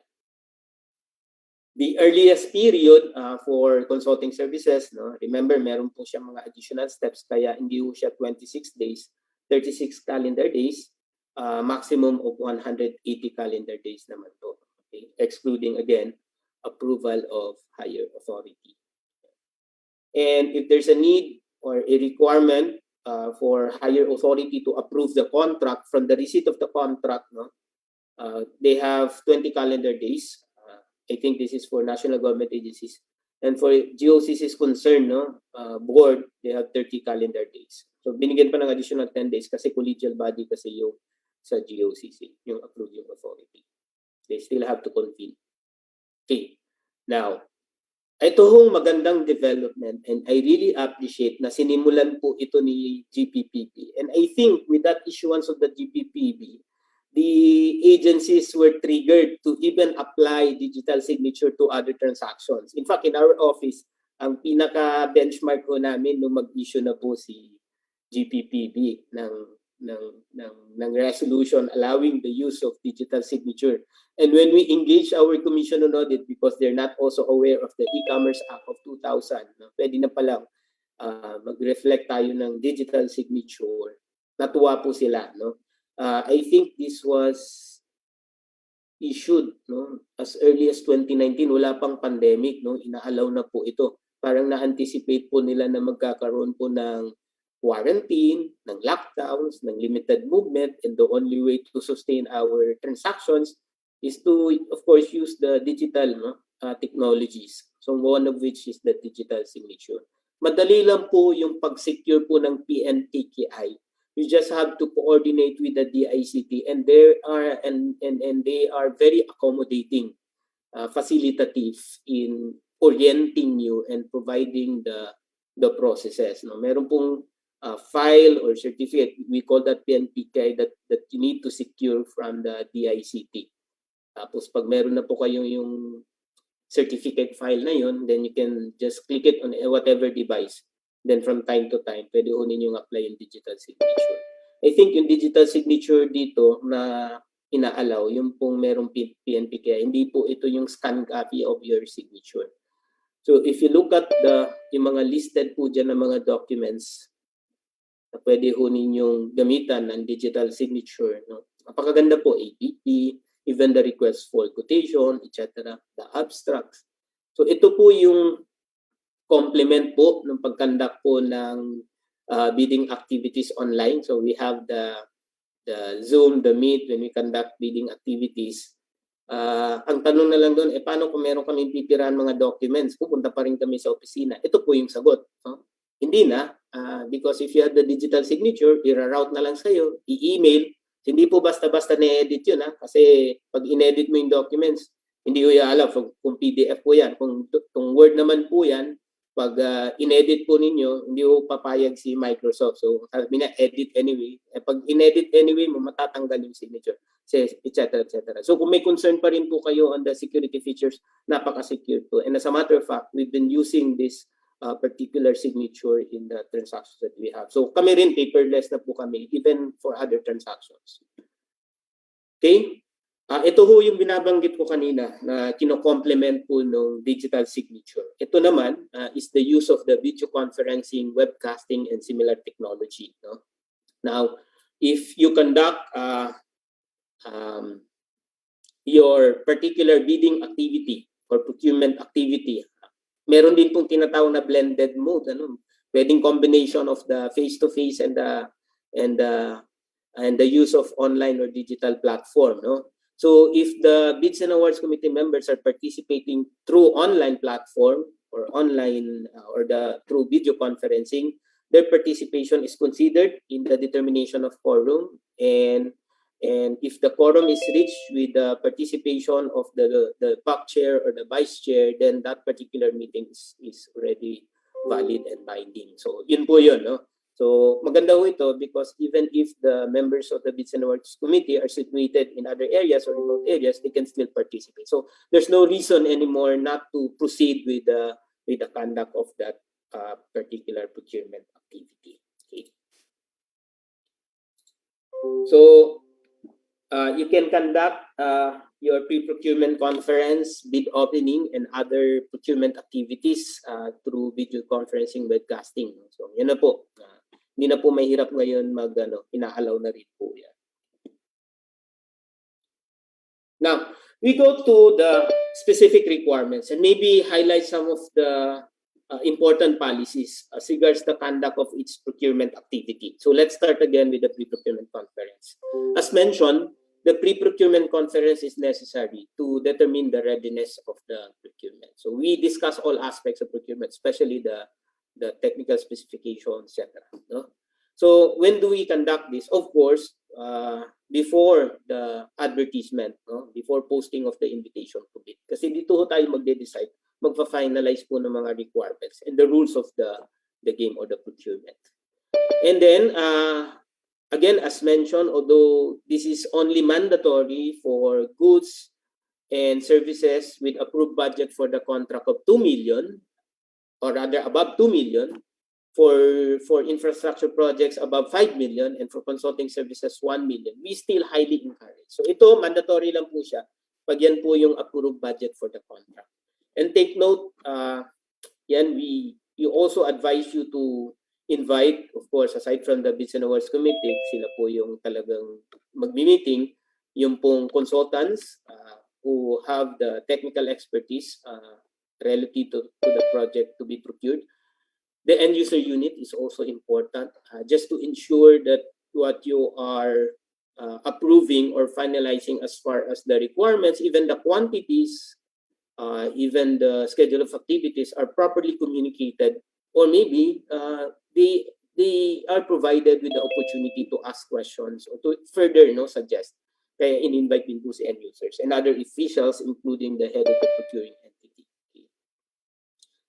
Just to emphasize again that reference prohibition to reference to brand names. So we're not allowed to specify the brand name, as well as yung pong tinatawag nating tailor fitting to limit competition. So whether you ask me, sir, as to what detail yung ipoprovide namin doon, kasi alam naman namin na pag pinrovide namin yung detail na yun ay posibleng ma-defeat yung competition. So that's the answer to that question. Sir, concern namin is quality. Yes, you need to detail, but you should not defeat competition. You should not parang sacrifice competition. So pag dinetalye na natin yung specific technology available to that particular bidder, might be perceived as tailor fitting. Okay? Specifications, again, should be based on relevant characteristics, functionality, and performance requirements, except for items or those parts that are compatible with the existing fleet and equipment. So kung meron pong issue about compatibility and maintaining the functionality of the existing equipment that you have, for example, the printer, specify na po ninyo doon sa inyong requirements na yung binibili ninyo ay HP, halimbawa, pati the number, usually. Kasi pati yung number kahit HP yan, meron din kanya-kanyang compatibility considerations. Take note din po, yung pong reference to brand name is also applicable to goods component of the infra and the consulting services. So kung meron man tayong mga plans and then the requirements na in-specify, dapat wala din pong brand name. Kasama din po, as mentioned, yung pong we are not allowed to limit the source For example, from one particular country or only those suppliers situated within the municipality can participate. Bawal po yun. So electronic bid submission. So the BAC shall decide whether to follow an online or electronic submission. Okay? Nakalagay na po yan dun sa invitation to bid. Meron po mga clauses doon or paragraphs that you can select or delete whenever you allow the electronic bid submission. Okay? Yun po yung guide po natin. So the GPPB Resolution number 009/2020 allows the submission of the bids electronically. You can actually use, I'm not sure if the gpbb.gov.ph online portal is already available, is already operational for this purpose, because they are developing this portal to serve as ito na ho yung magiging system for the electronic bid submission. In the meantime, ina-allow naman po si agencies to adopt their own systems, electronic system for this purpose. So ang requirement lang po, this is a one-time requirement for the head of or the highest staff managing the IT system of the agencies to submit the certification to GPPB. So may basic requirement lang po yan. I think yun po yung two-factor. I think that's the next slide. So this is the certification that you need to submit if you wish to allow electronic submission. Okay, wala na. Later on, requirement lang po nun yung two-factor security, archive, and password. At the same time, the system can generate audit trail. At saka kasama pa rin yung pag-generate din po nung receipt page. Okay, so after the pre-procurement conference, again, we need to advertise or to post the invitation to bid. When we post our invitation to bid, it is expected that the bidding documents is already available. May mga nasasagap din po kaming bali-balita at chismis na meron pong mga ahensya or local government units na 3 days after or a day after they posted their invitation to bid, pag tinanong mo, ginagawa pa lang o pipirmahan pa lang po yung bidding documents. So that should not be the case. Because remember, we said that after the pre-procurement conference or prior to the posting of the invitation to bid, dapat meron na po tayong approved bidding documents. And in fact, the bidding documents have to be uploaded in the PhilJEPs. Meron pong mga municipalities na ginagawa po non-electronic po. Ang nakalagay kung babasahin po ninyo yung rules, it's not only the invitation to bid, but the whole bidding documents must be accessible. Available na po siya as soon as we posted the invitation to bid. So this will now signal the official start of the bidding. Okay? So again, ang requirement po dyan should be 7 calendar days continuously posted po sa PhilJEPs if you have the website and in the bulletin board or in the conspicuous place within the premises of the procuring entity. Conspicuous, hindi ho suspicious. Usually ho, yung bulletin board ho natin contains suspicious information. What I mean suspicious information, outdated, hindi naman ganun ka-importante. Alam niyo, yung pinaka-conspicuous place within your premise, sa comfort room, para pag may umupo doon sa baw, nakikita ho yung notice po ninyo. Yan, conspicuous place. Joke lang po, joke lang. Okay. So yan po yung requirement ho natin. 2 years after the effectivity of the 2016 implementing rules and regulations, advertisement in the newspaper of national circulation is no longer required, only when hindi natin ma-access in PhilJEPs for certain threshold na pwede ho tayong required ho tayong mag-advertise. So yan po, starting October 28, 2018, advertisement in the newspaper of nationwide circulation is not anymore required. So bakit po? Hindi naman siya ganun ka-effective. Gumagastos yung government sa advertisement expense, pero hindi naman po ganun ka-wide yung dissemination or hindi naman lahat talagang bumibili ng newspaper. Kaya ang pinaka-effective po ay electronic means through PhilJEPs. And we also, we can actually require the payment of bidding documents before they can submit their proposal or be allowed to participate. Meron po tayong graduated dyan na rates. The GPPB already sets the maximum cost of bidding documents. Before, wala po ito. Nung unang lumabas po yung implementing rules and regulations, And they found it necessary to really set the maximum. Kasi minsan ginagawa ko itong parang strategy ng mga procuring entities to set the highest or maximum or rather very high cost of bidding documents. No? Minsan kahit ang approved budget for the contract before ay 1 million lang, they require 20,000 bidding documents. They said na, well, that is the source of honor. But actually, meron pang isang intention. No? Maybe they really intend to allow or let the bidding to fail para makapag-negotiated procurement sila after two failed bidding, etc. So kaya lumabas po itong rates. So please be guided. Kung ang approved budget for the contract is 500,000 and below, you can only collect or require as much as 500 pesos as bidding documents fee. Now, okay, so yun po yung sa goods and services and sa infra po, we call that invitation to bid. For consulting services, ito naman requests for expression of interest. Expression of interest. Wala pa kasi yung talagang yung bid nila, yung proposal nila. Kaya ang term po na ginamit dyan for information of everyone, request for expression of interest. Magsisignify pa lang sila ng interest nila. And the submission of the eligibility requirements. Take note, mayroong mga concerns about the letter of intent. Hindi na po requirement yun. Lalo na sa goods and infra.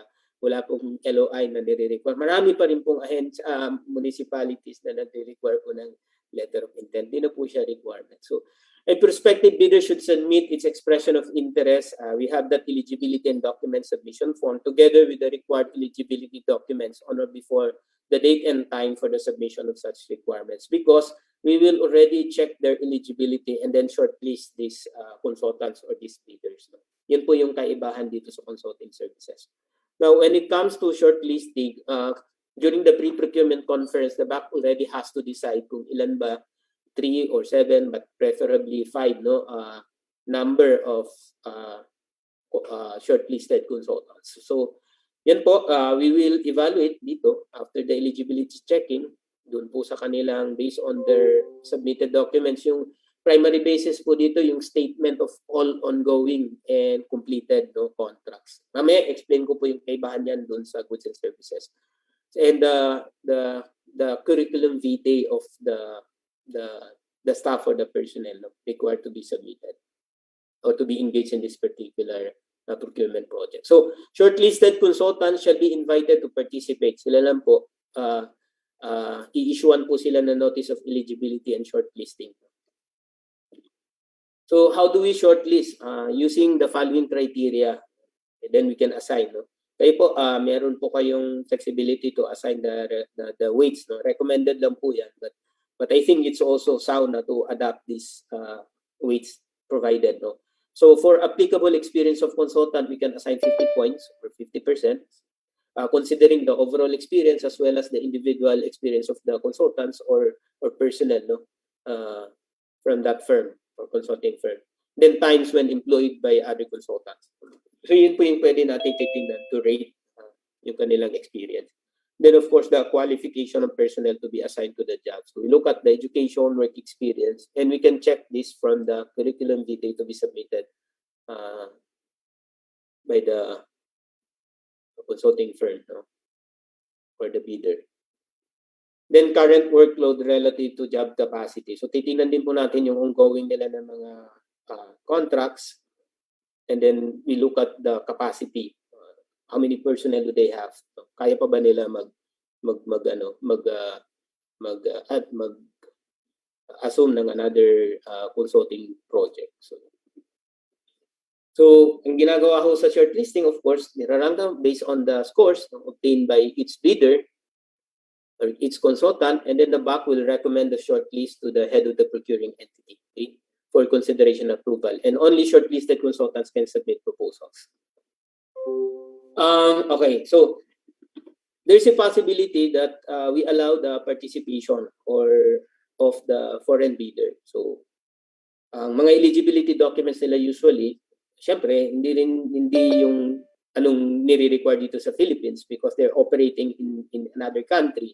So, if they submit eligibility documents, equivalent documents, in that secured from that foreign country, it must be in English. Pag hindi yung English yan, kailangan pa hong i-translate yan. No?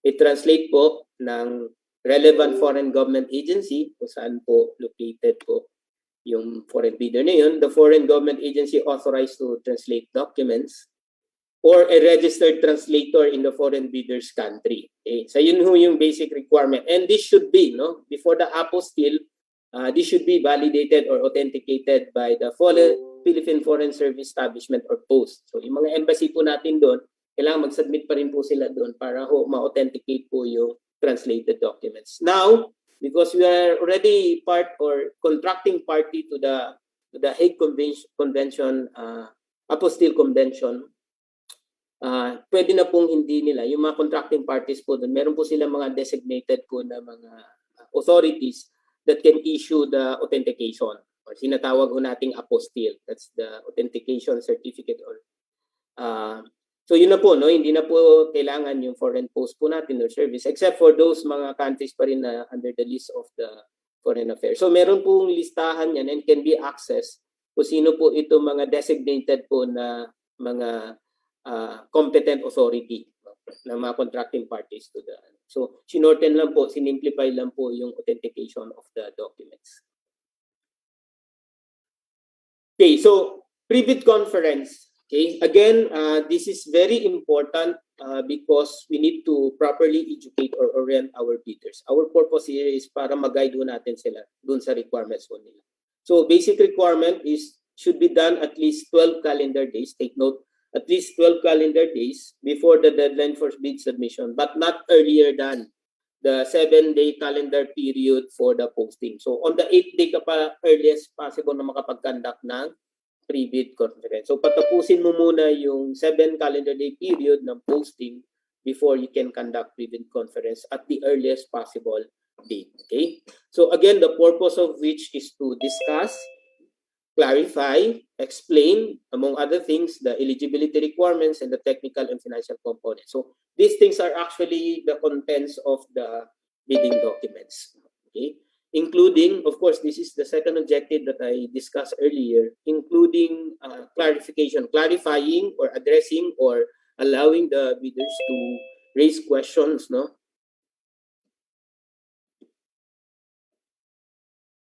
Okay, this is a new policy under GPP Resolution 02-2018.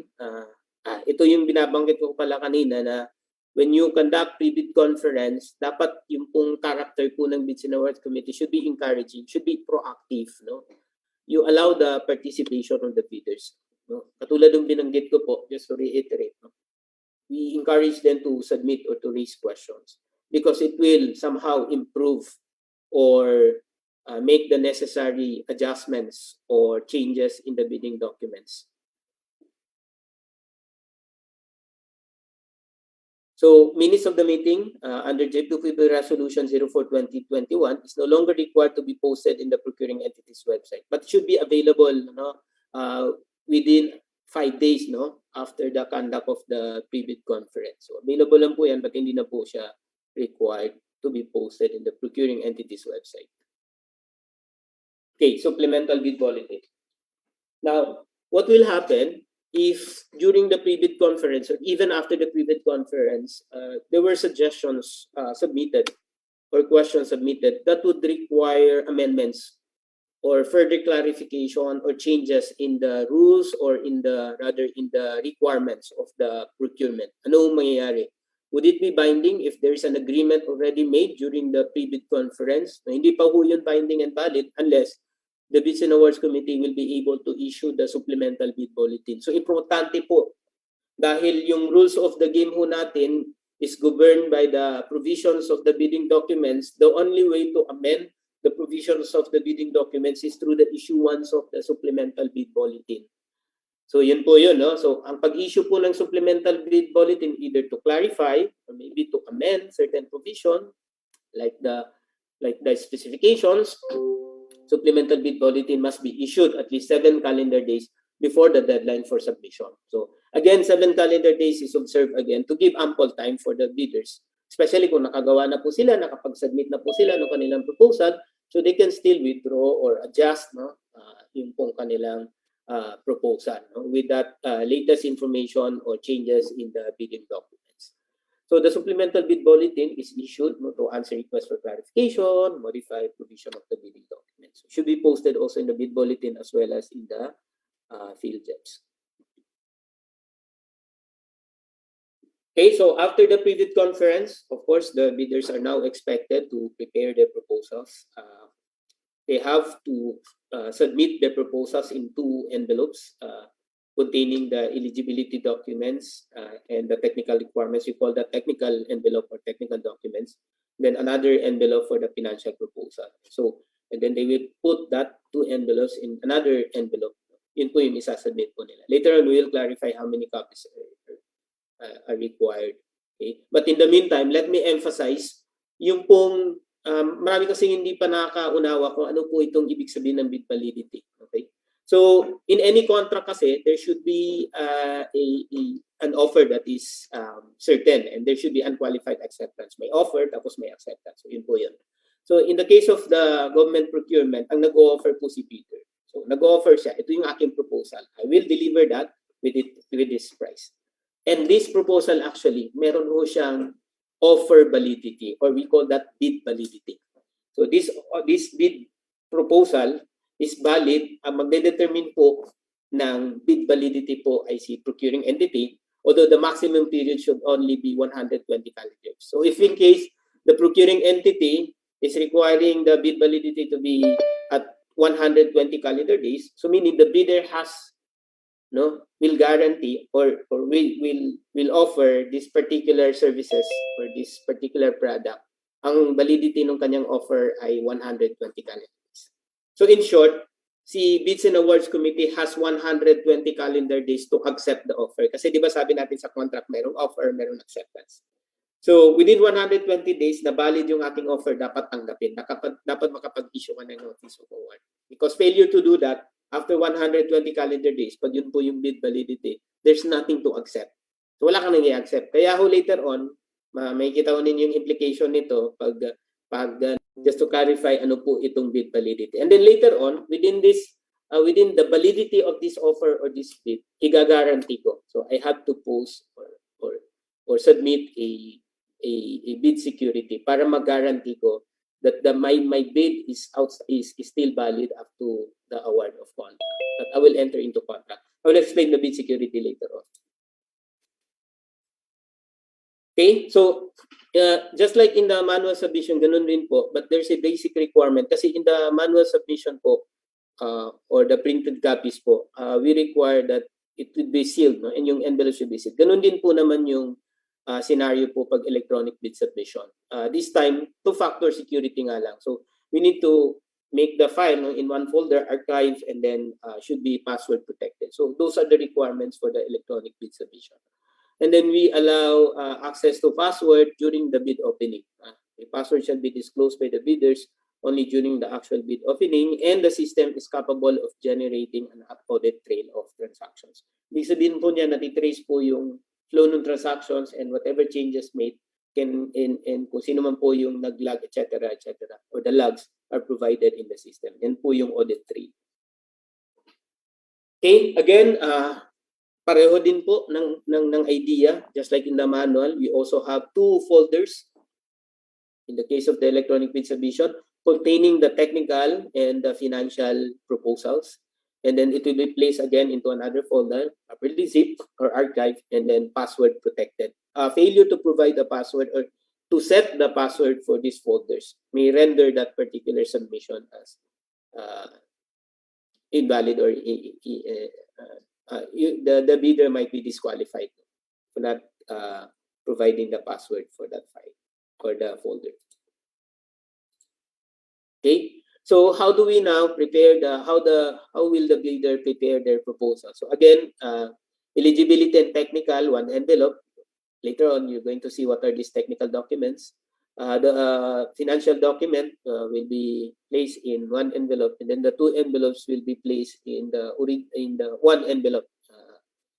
And then doon po natin nilalagyan ng marking, name of the contract to be bid, name and address of the bidder, recipient back, and then yung pong words po natin, do not open before the date and time of opening of bids. So if we provide another copy, so ganun din po, copy 1 of the technical documents, then copy 1 of the financial, the same process po dun sa original bid po natin. Again, we will mark that envelope with the name of the project, name and address of the bidder, recipient back, and do not open before the scheduled opening. So the two copies, the original and copy 1, if we accede to the request, for example, of the procuring the bids and awards committee or the procuring entity to submit additional copies, so ganun din po. So if we intend to submit another copies, third copy, so original bid, copy 1, copy 2, and then these envelopes will be placed in one big envelopes, maybe expanding envelope. Yun na po yung isasubmit po natin. So again, just to remind everyone, unsealed or unmarked bids will be rejected. Yun natin tatanggapin yan. Pareho din po sa electronic bid submission. Pag hindi po siya compressed or hindi po siya password protected, we also disqualify. We cannot also consider that submission. Okay? But if it is improperly sealed or marked, medyo may nausli lang or meron lang pagkakamali, pwede ho nating i-allow yan. Why? Before, kahit yung improperly sealed and improperly marked are grounds for disqualification or not accepting the submission, no? Kasi ito na-abuse po kasi ito before. Konti lang na spelling na pagkakamali o nausli lang konti, hindi naman fault minsan ng bidder dahil sa kaka-transfer ng files, the procuring entities or the bids and awards committee would tend to disqualify already the bidder. Kaya ito, lumabas po itong rules na ito. Okay, Marky, another knowledge check? Yes po, so at this moment po, we will be having our second knowledge check, which is also our prize knowledge check, meaning to say, our participants should answer our knowledge check questions through our Zoom chat box. And the first one who answer it correctly will be given a special token from GPPB TSO. And for the question, the question is, improperly sealed and improperly marked bid envelopes shall be accepted provided that the bidder or its duly authorized representative shall acknowledge such condition of the bids as submitted. Nako, kakasabi lang po ni Sir to. So hopefully ma-perfect po natin itong poll question na to. Ulit, improperly sealed and improperly marked bid envelopes shall be accepted provided that the bidder or its duly authorized representative shall acknowledge such condition of the bid as submitted. Again, may I remind all participants that please key in your answer through to our Zoom chat box since this is a prize question po. The first one po to answer our question correctly will be receiving a special token from GPPB. Also, may I also remind our participants to please follow the prescribed name format po natin sa Zoom para po ma-monitor po namin ang inyong attendance and also para po ma-recognize po namin kayo agad in case po na kayo po ang unang sumagot po ng tama sa ating Zoom chat box. Alright, I guess we have the majority na po sa ating Zoom poll questions. We're going to end it in 5, 4, 3, 2, and 1. Alright, sir. Ako, may pitang labanan. Yeah, sir. We have 51% who answered true, while we have 49% naman po answered it false. Sir, medyo nagkaroon nata ng confusion ng iba nating participants po, sir. Majority lang. Kasi baka hindi ko nabanggit na meron pang isang requirement, yung pong provided that the bidder or its duly authorized representative shall acknowledge such condition of the bid as submitted. Baka yun yung, hindi kasi namin narinig yung speaker na nagsabi niyan, kaya false. So the answer is true. No? Meron pong requirement yan that the bidder or its duly authorized representative shall acknowledge such condition of the bid as submitted. Yan, Sir Marky. Baka doon lang nagkaroon ng kaya dapat kompleto yung statement. So the answer to that question is true. Yan. Marky, meron bang, can you Can you mention kung sino bang nanalo? Meron na ba? We're going to verify it, sir. As of this, Wala pa. Yan. yes, well, we're going to announce it na lang po on our next knowledge check. There was a related question to this, no, in the previous batches. Marky, can I also tackle yung issue na yon, because there was a question about kung wala si bidder during the opening, anong mangyayari? Di ba ang requirement is for them to acknowledge the conditions. Di ba, Marky, maalala mo yan? I'm not sure kung ikaw yung facilitator that time. So ang requirement kasi kailangan ma-acknowledge. So you have to communicate. Kung wala ho sila dun sa opening, then you have to contact them, no, para ho ma-acknowledge po nila yung condition po, because that's the basic requirement. Mahirap po na hindi ho nila ma-acknowledge yan kasi baka later on they will fault the Bids and Awards Committee na kayo naman ang naglagay niyan, o kayo naman ang sumira niyan, o kayo naman yung punit niyan. Sige, Marky, meron na?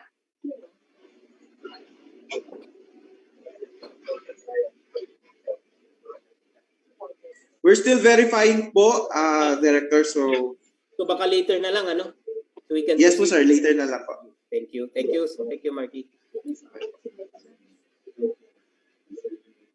Okay. So ito po yung mandatory timeline po. Again, meron pong later on makita ko ninyo, meron pong Supreme Court decision na yung mga mandatory periods po provided in the law and in the implementing rules and regulations are mandatory and not just directory or guide, no? So for goods, take note, ito mo yung maximum period from the last day of posting. For goods, 45 calendar days. For infra, no, 50 calendar days for 50 million and below. For ABC of above 50 million, 65 calendar days. Yun po yung deadline for submission, between the deadline for submission and the last day. For consulting services, 75 calendar days. Yung pangalan. For bids submitted electronically, the procuring entity shall generate a bid receipt page. So this is also requirement for the system, no? Reflecting the official time of submission, which can be saved or generated or printed by the bidder, no, upon receipt of the first and second envelope. Okay, so we also allow modification of bids before, take note. So pwede rin po mag-withdraw yung bidder, no? Letter of withdrawal must be received prior to the deadline for submission and receipt of bids. Take note, within 1 year, no, pwede yung makonsider po if more than 3 withdrawals na po yung ginawa ng the same bidder po, no, yung habitual withdrawal, and that might be, they might be liable, no. For bids withdrawn within the interval between the deadline and expiration of bid validity, the bid security shall be forfeited.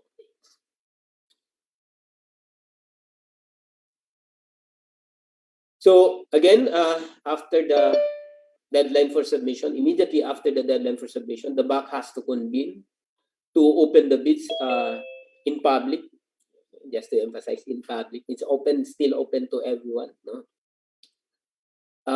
The Bids and Awards Committee will just have to check the submitted documents based on the checklist provided. Nasa bidding documents, Philippine bidding documents na po natin, 6th edition, yung checklist of documentary requirements. So, if I may suggest, during the bid opening, no, kasi isa lang po yung required na copy, but you can request additional copies, but it's not mandatory. So, ang problema natin ngayon, kung isang copy lang yung sinadmit ng bidder, how can you project or inform or present to the observers and to the bidders present as well as to the other members kung isang kopya lang po yan. So we highly suggest if you can also have the document camera or even yung pong projector natin that is connected to any smartphone, pwede na po yun, just to project these documents, makita po ng lahat.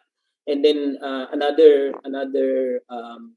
screen or view will be provided for the checklist of requirements. So that's a good practice. So immediately may kita ka agad nila kung ano yung document na nandun sa envelope. And then we base the required documents on the checklist provided. Ito po yun. So every document, magde-decide po si Bids and Awards Committee whether pass or fail. Okay?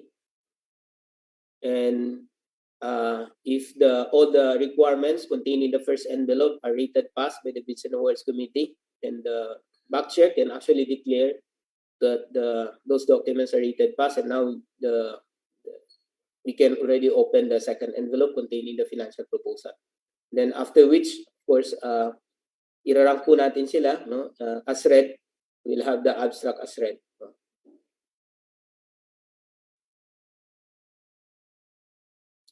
So opening of bids, the passwords again for the electronic bid submission can only be provided, should only be provided or disclosed by the bidder only during the actual bid opening. Notice of postponement, this is also a good development.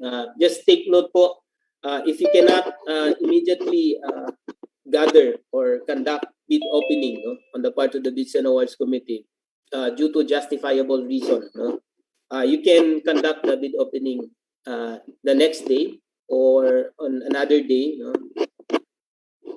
But please take note, ito pong notice of postponement is only applicable on the opening, on the conduct of the opening of bids. It will not suspend or postpone the deadline for submission, because the deadline for submission can only be amended or changed in schedule of the deadline for submission if the Bids and Awards Committee had issued the supplemental bid bulletin amending the provision of the bidding documents. So you can only postpone the conduct, the opening, but not the deadline for submission. So the notice of postponement should be posted in the PhilJEP's website as well as in the website of the procuring entity concerned. Now, during the opening of bids, ano ba yung mga documents na yun? Yung checklist na binabanggit ko kanina, bakit ba yun yung mga documentary requirements? People are wondering, ang dami namang nire-require ng government. No?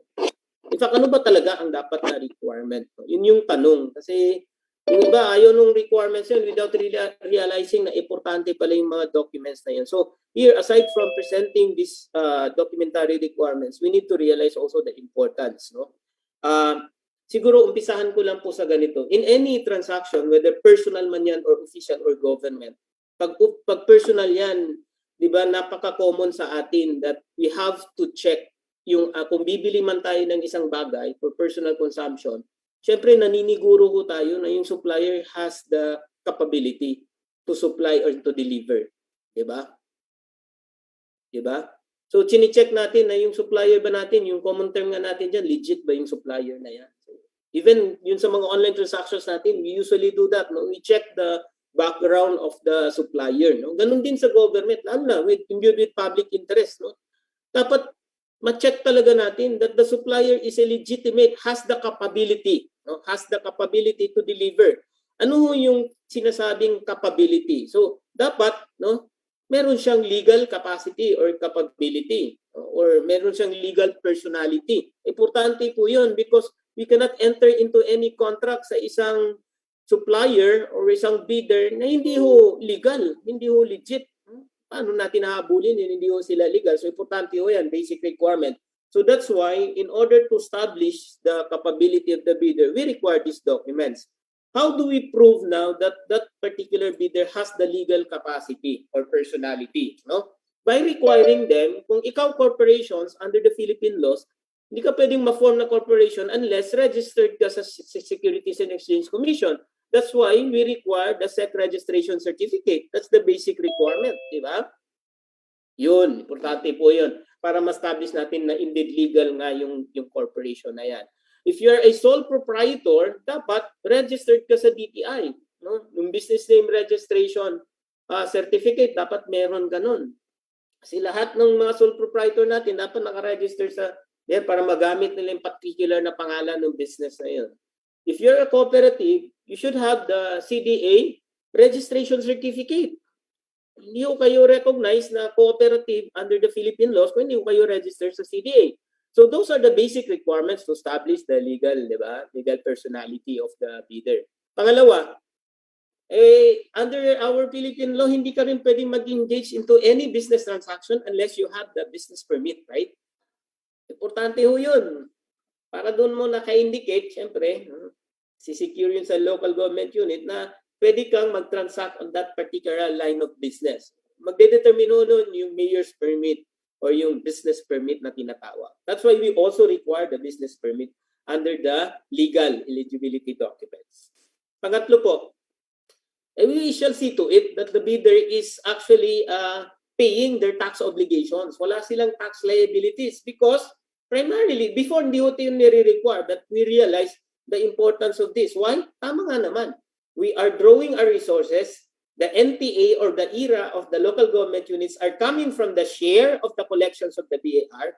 And so we see to it na yung mismong nagsusupply sa atin ng mga products and services ay nagbabayad ng kanilang taxes by securing the tax clearance. Kaya ni-require din po yung tax clearance. So yun po yung mga basic documents. Now, if you are a contractor, nakalagay din po sa batas po natin na hindi ka pwedeng mag-engage into construction business unless you have a pickup license. Kaya nire-require din po yung pickup because that's requirement under the law, di ba? And these are actually guaranteed that they can transact on or we can transact only with registered mga companies and bidders. So yun po. Pangalawa, pagpalagay na natin na meron kang legal personality, na registered ka, you have the legal capacity. Our next question is, it doesn't mean that if you have the legal capacity, you also have the technical capacity. That's a separate matter. Halimbawa, ang business mo ay nagsusupply ka lang ng construction materials, tapos gusto mo ngayon maging contractor ka agad, di ba? Or, shall we say, ang produkto mo ay general merchandise, tapos nakita mo yung IT ngayon, ng IT opportunity ng isang bigla ka na lang may computer, etc. Not to mention this mga health supplies, etc. So we also have to establish, in fact, this is the main issue now being discussed, itong technical capability. Do you have the technical capability? Now, how do we prove, the question, how do we prove na merong technical capability or capacity yung isang bidder or isang supplier? Diba? Syempre, ang unang tanong natin, nakapag-deliver ka na ba noon or nakagawa ka na ba ng ganyang klaseng infrastructure? That is the single largest completed contract. No, this will prove the technical capability, yung kanyang track record. At least you will be guaranteed that 50%, for example, of the ABC was already being delivered and accepted in the previous contract. So, importante ko yun. Kahit nga sa personal transaction natin, anong nire-require natin? When we do Shopee, di ba?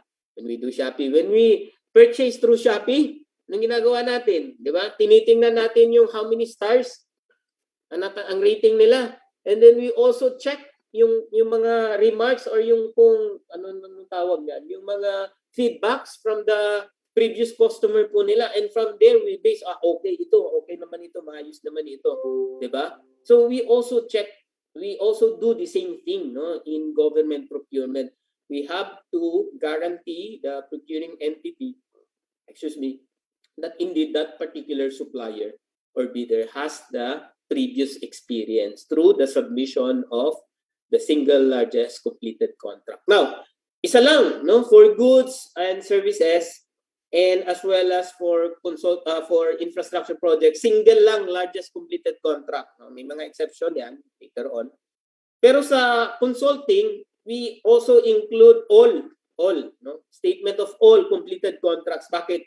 Kasi yun yung magiging basis natin in evaluating the experience of the consultant. Kaya yun yung medyo kaibahan po niya. So that's the next thing that we have to check, the technical capability. Then another thing, syempre, may legally they have the legal capacity, they also have the technical capability. Now the question is, do they still have the financial resources, the financial capability in order to fund or to sustain if in case ma-award sa kanila yung contract? Because they're going to incur cost.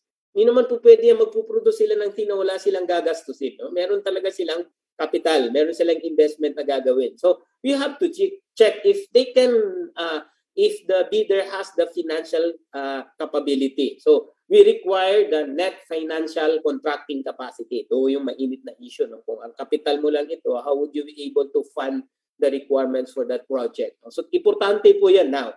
So we require the submission of the net financial contracting capacity. But where do we base the figures reflected on the net financial contracting capacity?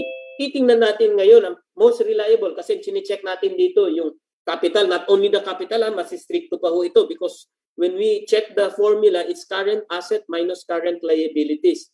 And that formula would indicate yung pong liquidity, meaning how liquid, how available yung kanyang resources, pag meron siyang liabilities, pwede niya kaagad ma-settle yun. So yun yung mini-measure, no? Multiplied by the constant factor of 15 less the outstanding or ongoing contracts including awarded but not yet started. So yun po yung formula. Now the question is, where do we base now the current assets and current liabilities? Of course, we can only use the audited financial statements to look at the current assets and current liabilities.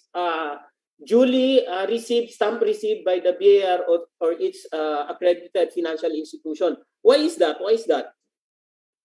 Kasi para reliable ho yung information na pinagkukunan natin ng net financial contracting, the best really document that would show that is the audited financial statement. Now, bakit naman kailangan i-receive pa ng BAR? Alam ho ninyo, depende ho kung saan ho nagsasubmit yung isang bidder ng requirements niya. No? Kung nangungutang yan sa isang bangko, pwede niya pagandahin yung income statement niya. Diba? Taasan yung income, babaan yung expenses. Pag nagbabayad naman po ng BIR, pwede rin po niyang i-lower. No? Sorry to mention. No?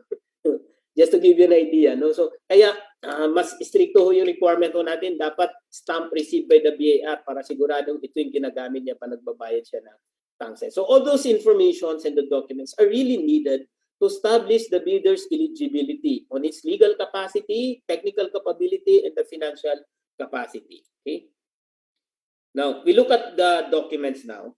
So, ano po yung mga eligibility requirements? For the Class A, ito po yung hindi joint venture, we have eligibility legal documents, technical and financial. Eligibility po yan, ha? Okay. For Class B, joint venture agreement. Okay. For technical requirements, as part of the first envelope pa lang po ito or the technical component, we also require the submission of bid security. Later on, we will understand anong importance ng bid security. And then compliance dun sa project requirements. For goods, for example, they have to conform with the schedule of requirements and the technical specs. And also the submission of the omnibus one statement. So yun po yung hinahanap po natin, di ba? So lahat po ng document na yan, importante po yan. Hindi lang po yan nilagay dyan for the sake of, requiring these documents or maybe to burden the suppliers. Hindi po yung intention nun. No? Ang intention po talaga niyan para masiguro po natin that when we enter into contract with a particular bidder, alam natin na ito, meron ho siyang legal, technical, and financial. So for Class A legal documents, okay, so PhilJEF certificate of registration or the actual eligibility documents. Now, there's an issue here. No? Kahit malinaw na po doon sa Philippine bidding documents doon sa checklist, yung ginamit doon na word is or, some implementing agencies or local government units are interpreting that particular requirement as pag nag-submit siya ng platinum certificate, kailangan pa rin niya mag-submit ng eligibility documents. Hindi po. In fact, in the 2016 rules, dapat platinum certificate na lang po. When they secured the platinum certificate, please be informed that they are actually required to upload the eligibility documents. Nandun na po yan sa PhilJEF, and the details of which are also presented in the Annex A of the platinum certificate. Kasi sinasabi ng mga procuring entities, kasi hindi namin malalaman kailan mag-e-expire. Walang expiration, naman makikita yan. Hindi nila alam na meron palang Annex A na naka-reflect po doon yung some details of those documents. Now, take note, if they submitted the PhilJEF certificate of registration, platinum certificate, that is already compliance of the requirements during the opening. Of course, subject na rin po yan sa post-qualification. Hindi po yan ibig sabihin na pag nag-submit sila ng platinum certificate, they were already post-qualified ni PhilJEF. Hindi po, no? Hindi po yun. Dahil yung post-qualification still the responsibility of the Bids and Awards Committee. Or, ito po kasi, nag-issue ng resolution si GPPB allowing the submission still of these actual eligibility documents in lieu of the PhilJEF certificate in the meantime that the bidders or the suppliers are still processing or applying for their certificate of registration, platinum certificate. But then again, required pa rin po yung platinum certificate of public bidding during post-qualification, no, to be submitted. Now, going back, so we require PhilJEF certificate or the certificate of registration, SEC registration certificate, DTI, CDA, MERS permit, tax clearance, audited financial statement, as well as pickup license. Now, if in case, kasi meron naman sir, what if nakita namin ngayon na nag-submit siya ng platinum certificate, expired na pala yung mayor's permit niya. So you have to check kasi usually pag ganun, hindi niya na-update yung kanyang uploaded documents dun sa PhilJeps, baka nag-submit siya ng actual mayor's business permit. So pwedeng combination, no? If in case na meron pong nag-expire dun sa uploaded document niya, then you have to check the actual document if it is submitted by the bidder. So yun po, no, to clarify further. Okay? So for technical documents, the bidder is required to statement of all ongoing contracts. Take note, all ongoing, yung single largest isa lang po. Minsan dahil dun sa dating rules po kasi, and yung iba na hindi pa ho, I'm not sure what's the reason di ho sila updated. Nire-require nila statement of all ongoing and completed contracts. Hiwalay po yan ngayon, statement of all ongoing contracts, then another requirement for statement of single largest completed contract. Again, the purpose of the single largest completed contract is just to establish the experience of the supplier. Okay? So we also require the pickup license. In fact, part po din yan ng supposedly ng legal documents yung pickup license. Okay? Then for the consulting, statement of the consultant specifying its nationality, including the curriculum vitae or CV. Okay? For financial, okay, net financial contracting capacity, of course, or for goods, no, they're allowed to secure committed line of credit from the bank. Okay. For joint venture, the Class B document, the joint venture agreement, or for the procurement of goods, pwede pong notarized statement that they will enter into joint venture agreement. Iba po yung kaso naman pag infrastructure projects because they need the joint venture in the application for special pickup license. Okay? So mayor's permit, ina-allow din po yung recently expired mayor's business permit, no? Provided during cross-qualification, they have to submit the renewed business permit. So during opening, we have to check kung nakapag-submit po yung bidder ng kanyang expired mayor's permit together with the official receipt, no, as a proof na nag-a-apply siya for the renewal. Okay? But for the tax clearance, wala po siyang substitute documents. Hindi po pwedeng yung pong BIR receipt for renewal of katulad ng mayor's permit, hindi po ina-allow yun. Hindi po siya valid tax clearance requirement or any provisionary tax clearance, no, issued by the BIR or yung kanya mga revenue district office or the regional offices. Meron lang pong isang document na yung tax clearance na nasi-secure po from the BIR. No? Okay? So, statement of all ongoing government and take note, ito pong statement of all ongoing, ito lahat, whether government contracts or private contracts, because ang purpose po ng ongoing contracts is it will affect the financial capability or capacity of the bidder. That's why we have to factor in to include all ongoing kasi ginagastosan pa rin po niya yon. Hindi pa naman tapos. So nag-i-incur pa rin siya ng cost in delivering those goods and services. That's why whether government or private, dapat isama lahat ng ongoing contracts po niya. Okay? Whether similar or not similar, take note. Again, ang concern natin dito is not the experience, but ang concern natin dito is this will somehow affect the financial capacity of the bidder. Okay? Okay, so yung single largest completed contract, as a general rule, ang requirement po natin for expendable supplies, these are supplies and materials na marireduce po yung kanyang value within 1 year. No? Yung useful life niya or yung potency niya, etc. ay marireduce po within 1 year. No? Yun po yung mga expendable. No? Yun namang non-expendable po, usually ito yung mga equipment po natin, yung useful life po niya is beyond 1 year or shelf life or how do you call that.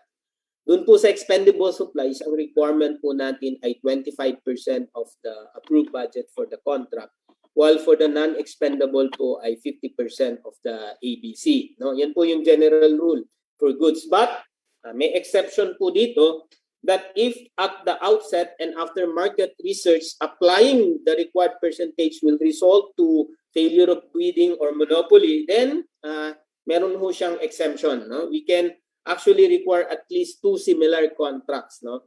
The aggregate amount of which is more than or equal or more than to the required percentage, and the value of the biggest contract is 50%, at least 50% of the required percentage. So yun po yun. Take note, meron pong nalilito dito when they use the Philippine bidding documents dahil kagad-agad ina-apply nila ito. Ang basic requirement po dito if at the outset and after market research, so if prior to that, meron ng decision na pwede nating isama itong exception na ito, dapat meron munang market research.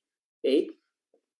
So, if that condition is present, no, then we can actually, ito ho yung example. If the approved budget for example, is 1 million, dito lang po tayo focus sa expendable kasi pareho naman ng application sa non-expendable.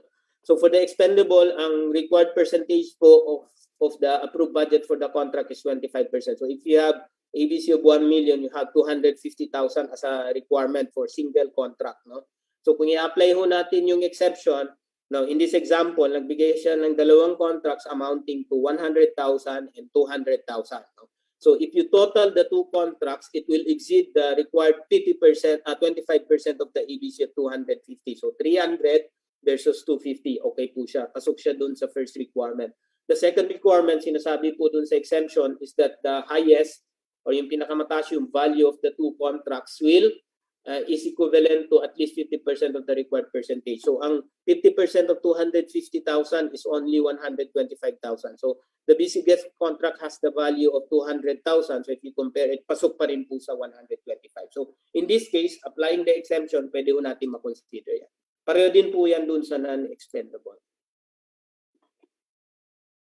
Okay, now, statement of single largest. Kanina po sa goods and services po yun. What about sa infra project? So the SLCC completed should be similar to the contract to be bid. No? In interpreting this provision, dapat medyo liberal po tayo. Within the same major categories po will do. No? So kung vertical po yan, bidding, then we can already allow that.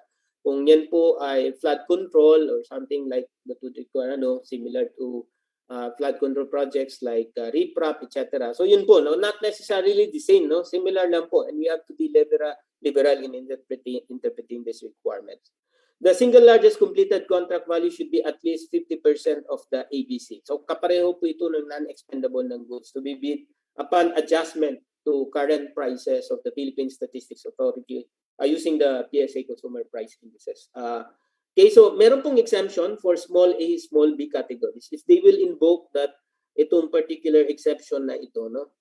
For as long as the ABC is within the cost or the cost of the contract is within the allowable range of the contract cost, yung ARCC, as reflected on the registration, then we can still allow. No? This will also provide yung mga bagong established na mga construction firms. No? Pickup license is again mandatory because you cannot engage in any construction business unless you have this pickup license. There's a need to submit special pickup in the case of the joint venture.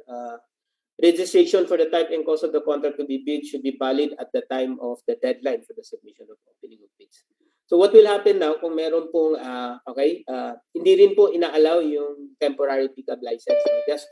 Just to give you an information, minsan the turnaround time or the process for securing the pickup license would take about 20 calendar days. And so in the meantime, baka nagkaroon ng bidding. So baka na-issuean ho sila ng temporary pickup license. Hindi po siya compliant, no, as far as the pickup license is concerned. Okay, so ito ho yung binabanggit ko kanina that we also require the submission of audited financial statements. Well, you don't need to scrutinize the audited financial statement. Hindi ho yun yung trabaho natin because we don't have the competence. You don't need to hire. Parang may issue ako. No.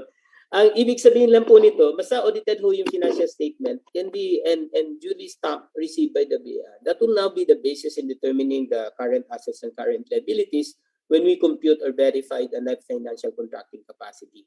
The audited financial statement for the preceding calendar year, we should not be earlier than 2 years. No? Preferably yung last year, but posible kasi during the early part of the current year, hindi pa available yung audited financial statement or they're still processing the payment of their taxes. So hindi pa nila magagamit yung previous year. So they're still allowed to submit the preceding year. The year, ano ba yan? Yung previous year, no? Okay. Or the preceding, how do you explain that? Yung, for example, the 2021, so 2020, pwede pa rin pong i-consider yung 2019. Okay? Again, the information contained in the audited financial statement will be used in the computation of the net financial contracting capacity. So I think you're very familiar with the formula. It's current asset minus current liabilities multiplied by the constant factor of K. 15, no? 15. Regardless of the contract duration, dati meron pang 5 or 1 to 2 years, etc. 10 years yun. Ngayon po, regardless of the contract duration, 15 na po yung constant factor. Minus all outstanding bucks. And I think this is related to this particular policy. Okay? Ang tanong po, sir, pwede po bang, ano po bang requirements sa pag-submit po ng NFCC or the single largest completed? Lahat ba ng partners are required to submit? Kung joint venture ba yan? So this is actually the answer, no? Clearly, lahat po ng partners are required to submit, take note, legal eligibility documents po. Or the FieldJet certificate of registration. All, meaning all partners or co-venturers are required to submit, no? Those legal eligibility. Not, but any. So, ibig sabihin mo, yung po mga technical eligibility documents po natin, like the single largest completed contract, the net financial contracting capacity, any of the partner, pag nasatisfy na po yun, pwede na po yun, is acceptable, no? Pwede na po, qualified po sila. So, again, the intention really here is to give opportunity to the newly established firms na makipag-partner po dun sa established para kung hindi man po nila makomply yung experience and then the net financial contracting capacity, they can still participate naman po. So, yun po. All partners should submit legal eligibility documents, but any of the partner can submit the technical and the financial eligibility documents. I think that will address those questions. So, meron yata 2 questions in the chat box. Okay? Now, so those are the eligibility, legal, technical, and financial documents. Now we go to the project requirements as part also of the technical component. So for goods and services, we also require conformity with the scheduled requirements. So kung makikita po ninyo yung bidding documents, nakalagay po doon yung table where the procuring entity has to provide ano po yung item, the quantity required, and the schedule of delivery. So yun po yung schedule of delivery. Basically, it will present what are the items to be delivered and when to deliver. So they have to conform with that. Again, yung bidding documents natin is part of the contract. Kaya later on, kahit wala naka-mention dun sa contract, you can still invoke the provisions of the bidding documents as part of the contract. Okay, so and then another section also in the bidding documents is the conformity with the technical specifications. Here, the procuring entity will just have to indicate the required specifications. Tapos may column po dyan yung statement of conformity or compliance. So usually, ang gagawin na lang po ni bidder, magpo-comply na lang po siya. Reflect the word comply, and then pipirmahan na po. Then attach some siguro mga brochures or whatever documents that will also support yung compliance doon. But then again, this is also subject to post-qualification. Okay, so for infra projects, we require the submission of the organizational chart for the contract to be bid and list of contractors' key personnel. Now, these 2 documents are very important kasi meron mga reklamo minsan, yung mga implementing agencies na hindi naman namin kilala kung sino yung actual na nag-i-implement o sino ba yung mga personnel, sino yung project engineer, etc. So, ito yung magiging basis po ninyo. If indeed that particular, kasi baka sinab-contract at iba na yung gumagawa doon, so you always go back to these documents. No? Kaya nire-require po natin ito. To look at also to give us an idea on the capacity of that construction firm, no? Aside from providing the information on who will be the personnel of that contractor. Then as well as the list of contractors, major equipment units. For consulting services, okay, Marami pong forms yan. Kaya nga yung kanina sinasabi natin na, sir, bakit may shortlisting? Kasi tingnan nyo pa lang ito pa lang pag-submit ng kanilang technical proposal, katakot-takot na requirement. Kaya kung i-open natin, hindi natin i-shortlistan, so they will not be encouraged to prepare this. Tingnan ho ninyo. So magsasubmit sila ng covering letter, or we call that submission form. We require them to submit the consultant's references, comments and suggestions on the terms of reference, methodology and work plan. Di ba? Mabigat ho yun. Team composition and task, curriculum vitae, time schedule, activity work, which is very tasking, no? Yan, ganun kadami. Kaya kailangan ma-shortlist na muna para matumuloy po sila. Gawin po nila itong mga technical documents na ito. So all those documents are required to ensure that their plan work will be in accordance with the terms of reference po natin. Okay. So bid security, again, no? To explain this, remember kanina, we were able to explain yung pong bid validity. No? Sabi natin, to guarantee that the bidder will, that the offer of the bidder is still valid, no? Within certain period, it must be guaranteed. No? It must be secured. No? So ito pong bid security actually, okay, is a guarantee that the bidder will, within 10 calendar days from receipt of notice award, enter into contract, no? Will not default on its offer. Itutuloy niya, tapos pag tinanggap yung offer niya, pipirma siya ng contract. Pag hindi siya tumuloy, nag-refuse siya, no? Without justifiable reason, no? Mafu-forfeit po itong guarantee na binigay po niya, bid security. So, pwede po ito cash or cashier's manager's check or cash equivalent, no? Bank guarantee, irrevocable letter of credit issued by Universal Bank, no? 2% of the approved budget for the contract. It could also be a surety bond, no? Yan. And then ang bago ho, hindi naman bago dahil I think in previous years inalaw na po yung bid securing declaration. And we'll explain later bakit meron ho tayong bid securing declaration, okay?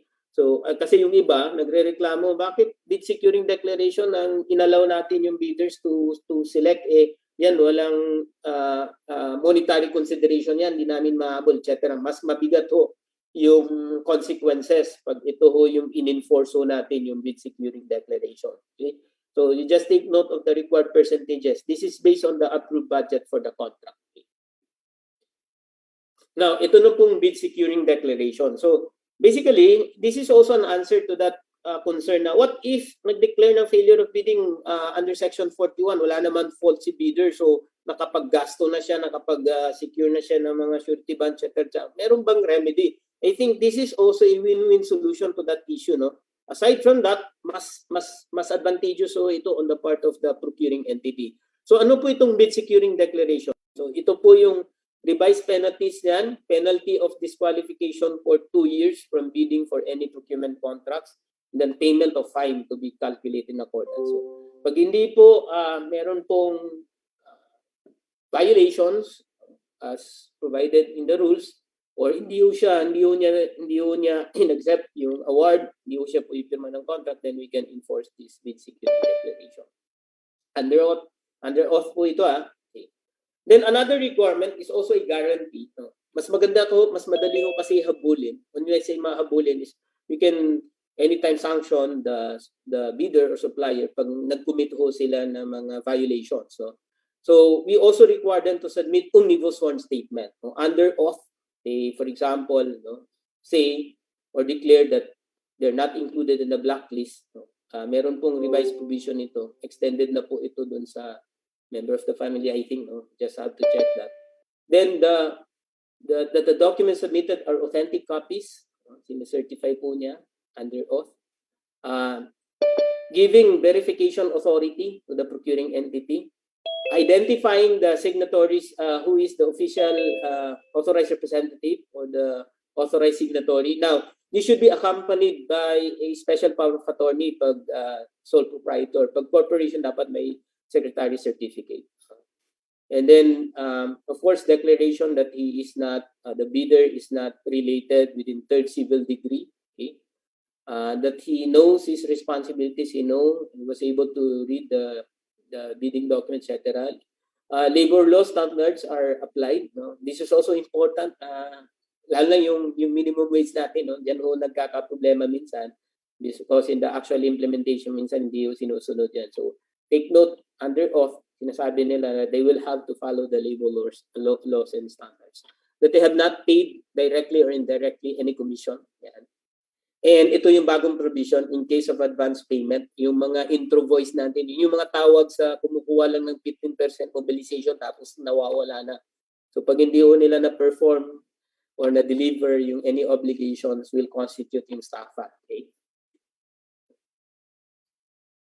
So for electronic bid submission, okay, the scan copies are maybe submitted, of course, but subject to the submission of the original copies during post-qualification of the following bid security at saka omnibus form statement. So non-submission of those forms shall be a ground for disqualification. Sir Maki, another knowledge check? Yes po. So we are now on our third knowledge check. But before we proceed, I just want to announce the winner of our knowledge check kanina. So congratulations po from Municipality of Aborlan, Miss Arlene Tabara. Again po, our event secretariat will coordinate with you po on how you may claim your prize. So for our knowledge check po, for our third knowledge check, the question is, procuring entities cannot add another requirement to nor delete any requirement from the identified list of eligibility requirements. Is it true or false? Again, procuring entities cannot add another requirement to nor delete any requirement from the identified list of eligibility requirements. Is it true or false? Again, may I remind all participants to choose your answer to our Zoom polling feature. All right. Also, please be reminded to accomplish our daily attendance sheet, which link is sent to you by our event secretary to our Zoom chat box. Okay, kindly lock in your answers now because we're going to close our poll question in 5, 4, 3, 2, and 1. All right, there we have it, sir. We have 65% who answered true, while there is 35% po na sumagot ng false. Director, ano po ang tamang sagot para po sa I tanong think na yung ito? sumagot ng false is based on actual experience. Joke lang po. Opo, kasi baka naisip po nila na dun sa actual procurement nila may mga additional documents na naman silang nire-require in the technical documents, no? Ang tanong ho dyan, ang tanong ho kasi yung eligibility, but even in the technical documents, yun na po yung minimum requirement. So the answer there is true, no? The procuring entities cannot add another requirement to or nor delete any requirement. So maximum na po yun na documentary requirements dun sa eligibility requirements. Okay? So we can require additional documents sa post-qualification, but we have to justify that. What's the reason why we have to include it in the post-qualification? For example, yung binabanggit ko pong Certificate of Product Registration, PNP authority para dun sa security, etc. But for the eligibility requirements, hindi ho tayo allowed to add nor to reduce the requirements. So the answer is true. All right, thank you po for actively participating po to our Zoom poll question. So, yes sir, we can now continue po our discussion. Oo nga, mukhang mahaba-haba pa ito. Bear with me. Itawid natin ito. Okay, so I think this is also discussed.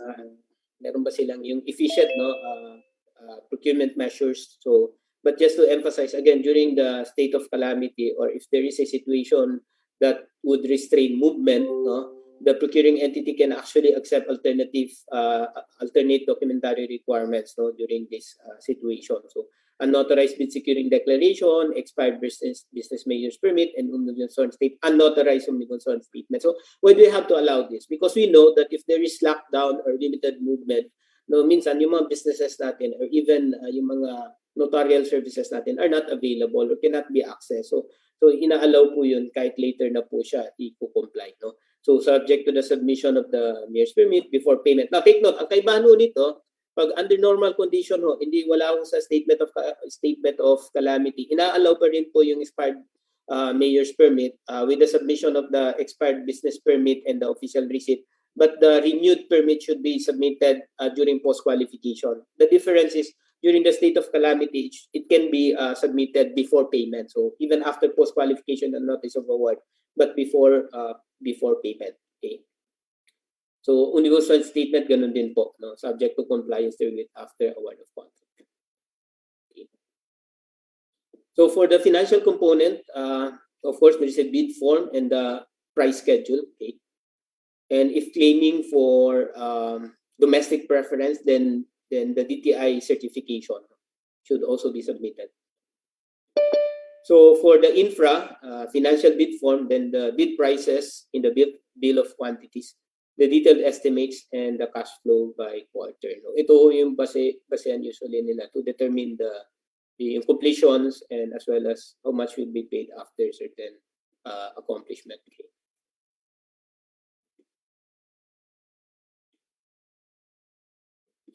Okay, for the consulting services, marami ho yung components. So financial proposal submission form that will already cover all the cost.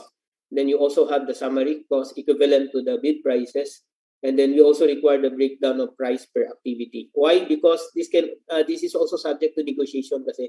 So kaya meron ho siyang mga breakdowns. No? Hindi lang ho yung total cost yung titingnan ho natin. So you also have and then ranking of the calculated total bid price from lowest to highest. Okay. So doon naman po sa consulting services, of course, yung highest. Huwag kayo malito. A non-discretionary criterion shall be used, which shall include consideration of the completeness of bids. So pwede ho natin balikan yung mga submitted bids.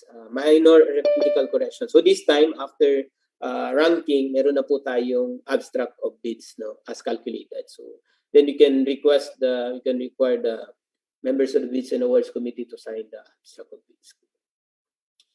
The timeline should be completed within 7 calendar days from receipt of proposals. This is very elementary. No?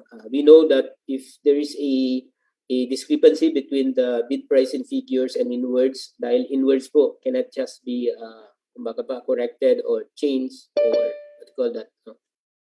Parang pwede daw tayo mag-impose. The bid price inwards will prevail over bid price and figures. Total price per item versus the computed unit price times the quantity. The unit price times quantity will prevail. Stated total price between versus the actual sum. So we actually the actual sum will prevail. No? The unit cost in the detailed estimates versus the unit cost in the bill of quantities. So the unit cost in the bill of quantities will prevail. Just take note that prohibition on communication with bidders from bid evaluation until award of contract. Ito po yung bidders claiming domestic preference. Basically, gagawin lang naman po natin, magdadaglag lang tayo ng 15% dun po sa foreign bidder, dun po sa bid or financial proposal ng bid na foreign bidder. So applying that formula, if the foreign bidder has submitted a bid of 2.6, tapos si domestic bidder ay 3 million, so if that domestic bidder is claiming for domestic preference, you're going to add 15% dun sa financial proposal, so that becomes 3,051,000. And if you compare now the two proposals, the bid of the domestic bidder is lower than the calculated bid, adding 50% dun sa foreign bidder. So we can award the contract based on the submitted bid or financial proposal of the foreign bidder amounting to 2.6 and not on the 3.09. And if the domestic bidder will not accept this, then we can award to the foreign bidder. So bid evaluation, how do we do the bid evaluation for consulting services? I know some local governments, although may nakikita ko dito, may mga cities din pala na present. No? Shout out dun sa General Santos, Tupi, and Esperanza yata, yung mga taga-region. Anyways, so opening and evaluation of proposals will take no longer than 75 calendar days from the last day of posting of the request for expression of interest. A preliminary examination using the non-discretionary pass-fail criteria shall be conducted. So basically, dun sa pag-check po nung initial submission ng documents nila rather, check lang natin kung nandun. So nandun yung mga required forms po natin. So pass or fail pa lang po yan. We don't examine yet or evaluate yet those documents. Ginagawa po yun sa evaluation then the post-qualifications. Now we go to the evaluation of the submitted proposal. So again, as mentioned, there are two methods in evaluating the bids. The first one is quality-based, meaning we are going to consider only the technical proposal, undermining the financial, and never mind the financial. You know yung first method. The second method is a combination of the quality and the cost. So kaya tawag sa kanya quality cost based evaluation. So what we are going to do for the quality cost based, mag-assign lang tayo ng weight for the technical and then another weight for the financial. And then what would be the total resulting score? Doon na natin ibabase yung pinaka-highest rated.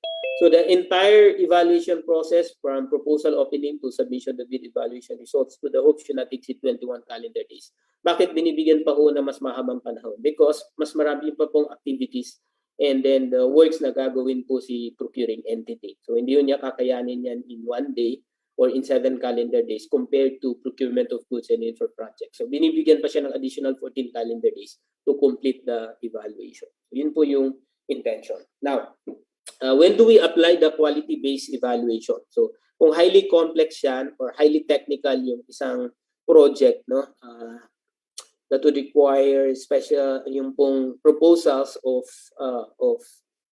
incomparable ways, where there's a difficulty to define, for example, in the terms of reference and would require substantive input from the consultant. That will result to incomparable proposals coming from the bidder. So we only consider the technical proposal in evaluating their bids. Okay? So yung quality cost based naman, so applicable in other cases. Meaning pag hindi naman ganun ka highly technical, hindi naman pwede namang comparable yung mga proposals ng mga bidders, then we can already consider in the evaluation the cost component or the financial proposal. So the process under the quality base, pag-submit ho nila ng technical financial, ang bubuksan lang muna po ay technical proposal only. So we will evaluate and rank the technical proposal and then recommend the approval of the highest rated bid to the hope. Tapos si hope naman has 2 calendar days to approve or disapprove the recommendation of the bids awards committee. Then notification for the opening of the financial proposal and then negotiation. Okay?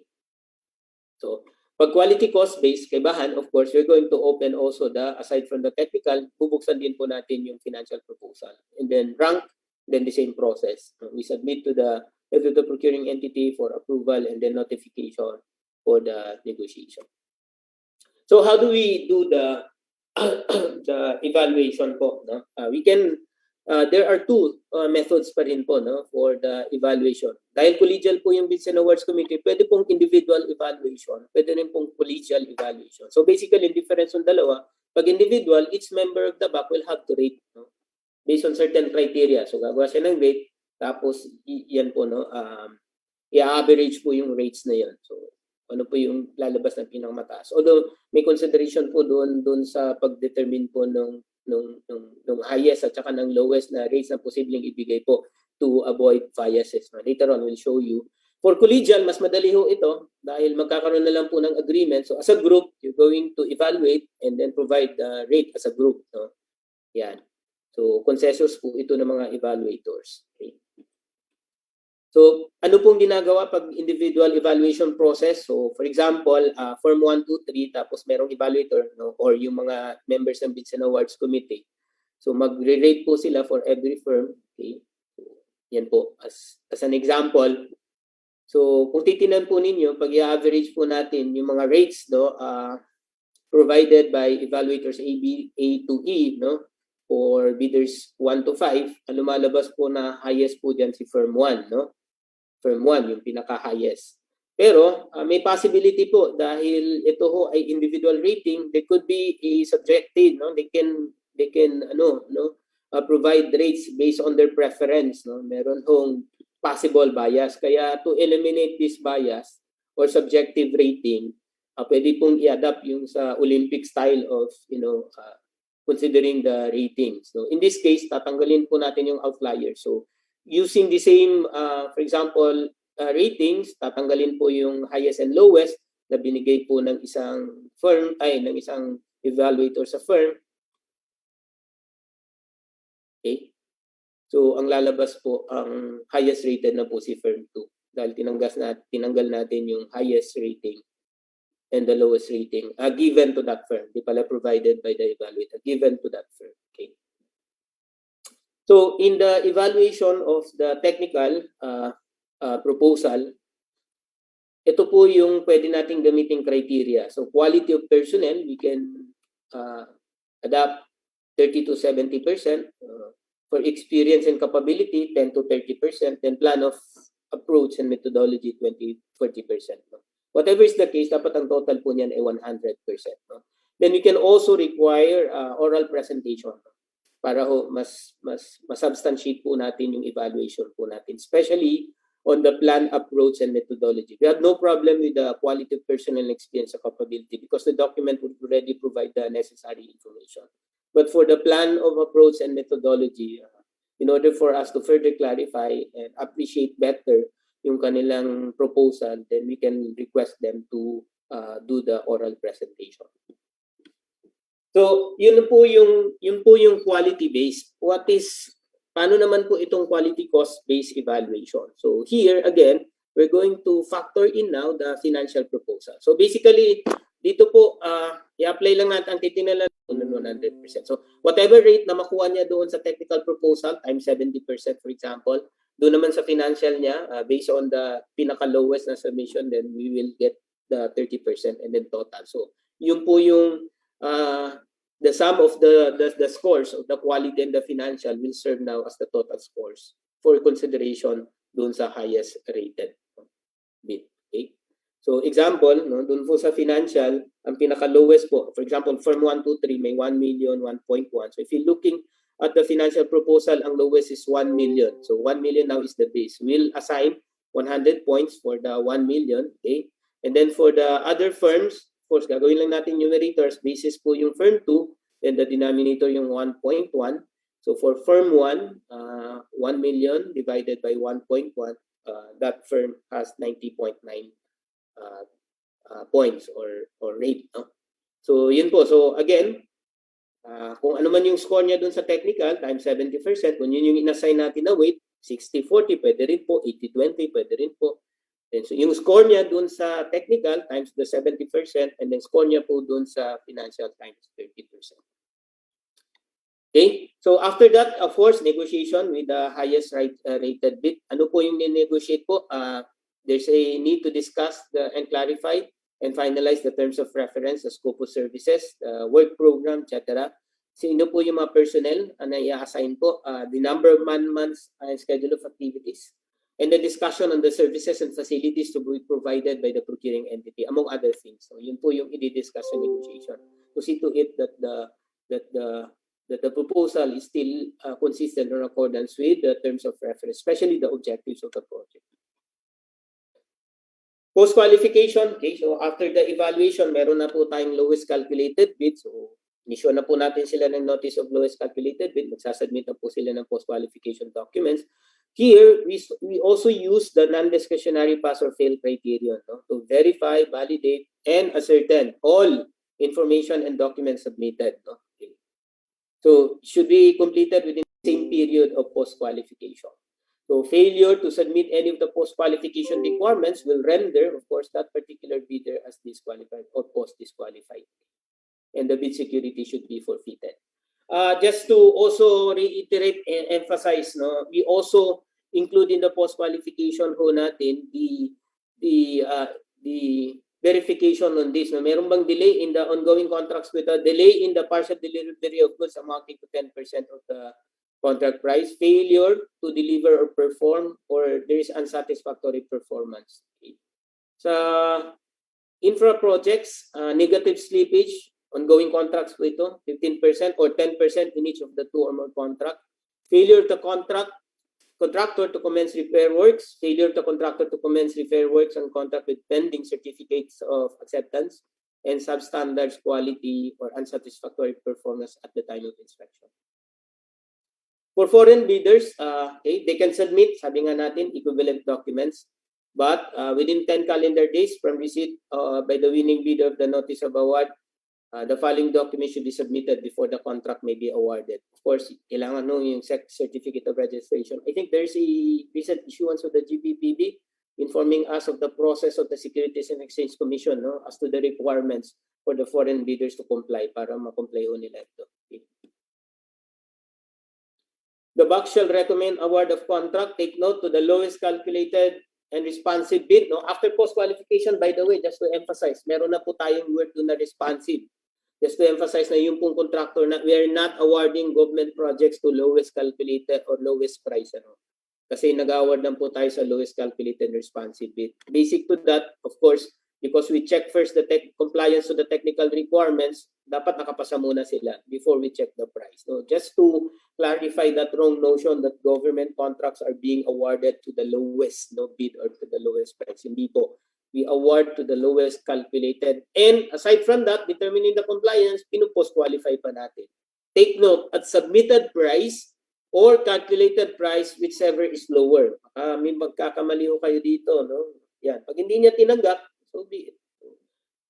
That will be subjected to, of course, the forfeiture of the bid security, and then you proceed with the lowest calculated bid. The BAC shall notify all other bidders in writing of its recommendation to hook within 3 calendar days of the award of contract. Take note, minsan nakakaligtaan din po ito. Kaya minsan yung mga bidders natin nagre-reklamo, ano na bang nangyari doon? Parang wala nang any information. So you are required to notify the other bidders na meron na pala kayong na-issuean ng notice of award. Okay, take note, 15 calendar days po is required on the part of the head of the procuring entity to approve or disapprove the recommendation of the Bids and Awards Committee. In the event that the head of the procuring entity will disapprove, dapat he should make that disapproval in writing, citing his justifiable reason. So yun po yung requirement. And meron pong jurisprudence na pag hindi po niya inaksyonan within the required 15 calendar days, might be, depending on the circumstances, the recommendation of the Bids and Awards Committee is deemed approved. Okay?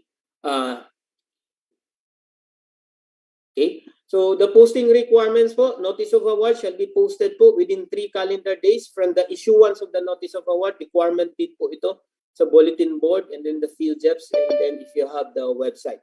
Take note of this requirement. Award of contract is subject to the following conditions within 10 calendar days. In the case of joint venture, yung submission po ng joint venture agreement. In case of procurement by Philippine Foreign Office or Post Field Jobs registration number. If foreign funded stated in treaty, pickup license, posting of performance security. Later, we'll explain ano itong performance security. Signing of contract upon compliance with all documentary requirements, and if required, approval of the higher authority. So, just to remind everyone, there is a Supreme Court decision in the case of Hakumil or Hakumili versus Abaya et al. Citing that the different periods provided under RA 9184 is mandatory and not directory, meaning you have to really comply. And failure to observe these mandatory timelines, just the mandatory timelines, hindi pa ho ito yung mga requirements. Lalo ho, pag requirement ng pre-bid conference tapos hindi kayo nag-conduct because 1 million or more than 1 million yung ABC, nako, material defect po yan sa procurement. And so the ensuing contract may be void, null and void. Award of contract under reenacted budget, ito is also applicable to local government units. Pwede pa rin po in most cases pag wala pong na-approve budget sa sanggunian, pwede pa rin kasi ina-allow po tayo under the local government code. Only for sa local government code yung statutory rather yung pong salaries and wages and other and mandatory and essential operating requirements. So pumapasok po doon yung essential operating requirements, yung MOE po natin. So kung recurring po yan, pwede pa rin po siyang i-award under a reenacted budget. Okay? Hindi lang po ito sa national government. So ano po itong award of contract under reenacted budget? For purposes of awards of contract, the 15-day period for the hope to approve or to issue the notice of award may be told, or shall be told Pag nag-procure na po tayo tapos wala pa rin hong approved budget, ito po, case po nito, yung nag-procurement short of award po sa national government, no? Tapos hindi po na-approve or na-enact yung GAA. So come January, posibleng wala pa pong budget. So they can toll the required periods. So the period of time for the award of contract and termination of procurement process shall begin. Performance security, this time, di ba, pag pumirma na one of the requirements when the bidder has already signed the contract, dapat mag-post po siya o mag-submit po siya ng performance security. So, yung bid security kanina is a guarantee that the bidder will not default on its offer and will enter into contract. This time, itong performance security naman, kasi pag firma niya ng kontrata, ibabalik mo na ngayon yung bid security. This time, igagaranti naman ni bidder na lahat ng obligations niya under contract will be performed. And in order to guarantee this performance, magpupuso siya ng performance security. Kaya performance security ang tawag dyan. Diba? Yan. To guarantee the performance of the obligations under the contracts. Okay? So pag hindi ho nakapag-post ng performance security, of course, ground for disqualification, then the Bids and Awards Committee will proceed to post-qualify the next lowest calculated bid. And of course, the bid security will be forfeited. Take note, wag ho nating ibalik muna yung bid security. Malita pa na yung dapat babalik lang natin pag meron ng performance security. Kasi pag hindi siya nag-post ng performance security, then you forfeit the bid security. Yung pala yun, okay? So ano pong forms? Cash, manager's check, bank guarantee. Ito, this time, the required percentage is based on the contract price, not anymore on the approved budget for the contract. Pwede rin pong surety bond. Alternate documents during the state of calamity, yung pong revised performance securing declaration form po natin. The winning bidder that will be automatically disqualified from bidding of any procurement contract. So there's a new provision. Pwede po ito. And unauthorized PSD may be accepted subject to submission of notarized performance securing declaration before payment during state of calamity. Okay, so if the approval of the contract would require approval of the higher authority, the higher authority is given 20 calendar days from the receipt of the contract for national government agencies. But for GOCCs o yung pong may mga collegial bodies, they are given 30 calendar days to approve the contract. Sir, knowledge check, please. Yes po, at this point we will be having our fourth knowledge check. So may we ask our participants to select their answers to our Zoom feature. And the question is, where should procuring entities from the executive branch upload their advertisement and post award information? A. PhilJeps, B. PhilJeps and social media platforms of the procuring entity, or letter C. PhilJeps official website and social media platforms of the procuring entity. Again, where should procuring entities from the executive branch upload their advertisement and post-award information? A. PhilJeps, B. PhilJeps and social media platforms of the procuring entity, or letter C. PhilJeps official website and social media platforms of the procuring entity.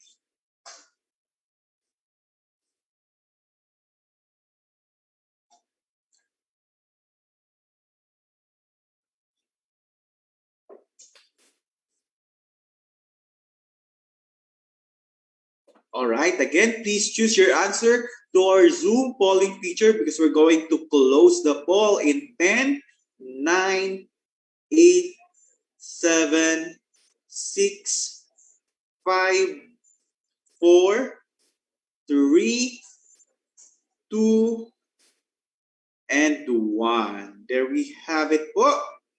We observed 55% po sumagot ng PhilJeps official website and social media platforms of the procuring entity, while there's 43% po ng sumagot na PhilJeps lang at 2% po na PhilJeps and social media platforms of the procuring entity. Sir, ano po ang tamang sagot para sa katanungan ito? You know what? The result of this poll question would only indicate that our participants are also reading. Diba? Yung mga issuances ni GPPB, napaka-updated po nila. And it seems, based on the results ng previous poll questions, mukhang after my discussion, lalo silang naguluhan. Di kaya ano? Kasi ito, hindi pa natin na-discuss. They already know that the advertisement and post-award information should be posted ngayon, PhilJEP's official website and social media platform. That's the new requirement, no? Dahil dun sa Administrative Order number 34, secondary source po yung social media po natin dun sa mga procurement information. So ang sagot po dyan, natutuwa po ako because even without the presentation pa ho nitong provision na ito, majority answered C, yung PhilJEP's official website and social media platform, and that's the correct answer, no? So kasama po na ngayon yung requirement po dun sa social media. Yes, sir. Please proceed. All right, sir. We all for just to remind po, we only have 20 minutes po to wrap up our discussion for the remaining slides. So yes po, we can now continue po our lecture po. Thank you po. Thank you. Okay, so we proceed. Okay, so this time, so after the notice of award, nagpirma na po ng kontrata. Well, kasama na po doon yung, minsan in-indicate na po din yung contract, yung effectivity, no? But we also need to issue the notice to proceed after the bidder has signed the contract. So this time, this notice will contain when will the bidder start or commence the work or deliver or do the delivery. So notice to proceed shall be issued within 7 calendar days from the approval of the contract. Okay. And all notices called for by the terms of contract shall be effective only at the time of receipt of the successor bidder. So yun po yun. So there's also a posting requirement for the notice to proceed. 15 calendar days naman po ito from the date of issuance in the bulletin, PhilJEP's, as well as in the official website of the procuring entity. So please take note of the posting requirements. Minsan nakakaligtaan din po ito, no? Requirement din po ito ng rules natin. The notice of award, notice to proceed along with the contract are required to be posted at the website, at the PhilJEP's and the website of the agency and at any conspicuous place within 3 calendar days for notice of award and notice to proceed po 15 calendar days. Please take note, 3-15. So para hindi ko kayo malito, yung approval po ni head of the procuring entity on the recommendation of the back may 15 calendar days. Pag issue po niya ng notice of award, meron pong 10 calendar days po si bidder to sign the contract and to post the performance security, after which pag pumirma, meron naman pong notice to proceed na i-issue, okay, si procuring entity. Ito po yung requirements of posting, 3 calendar days for the notice of award and then 15 calendar days for the notice to proceed.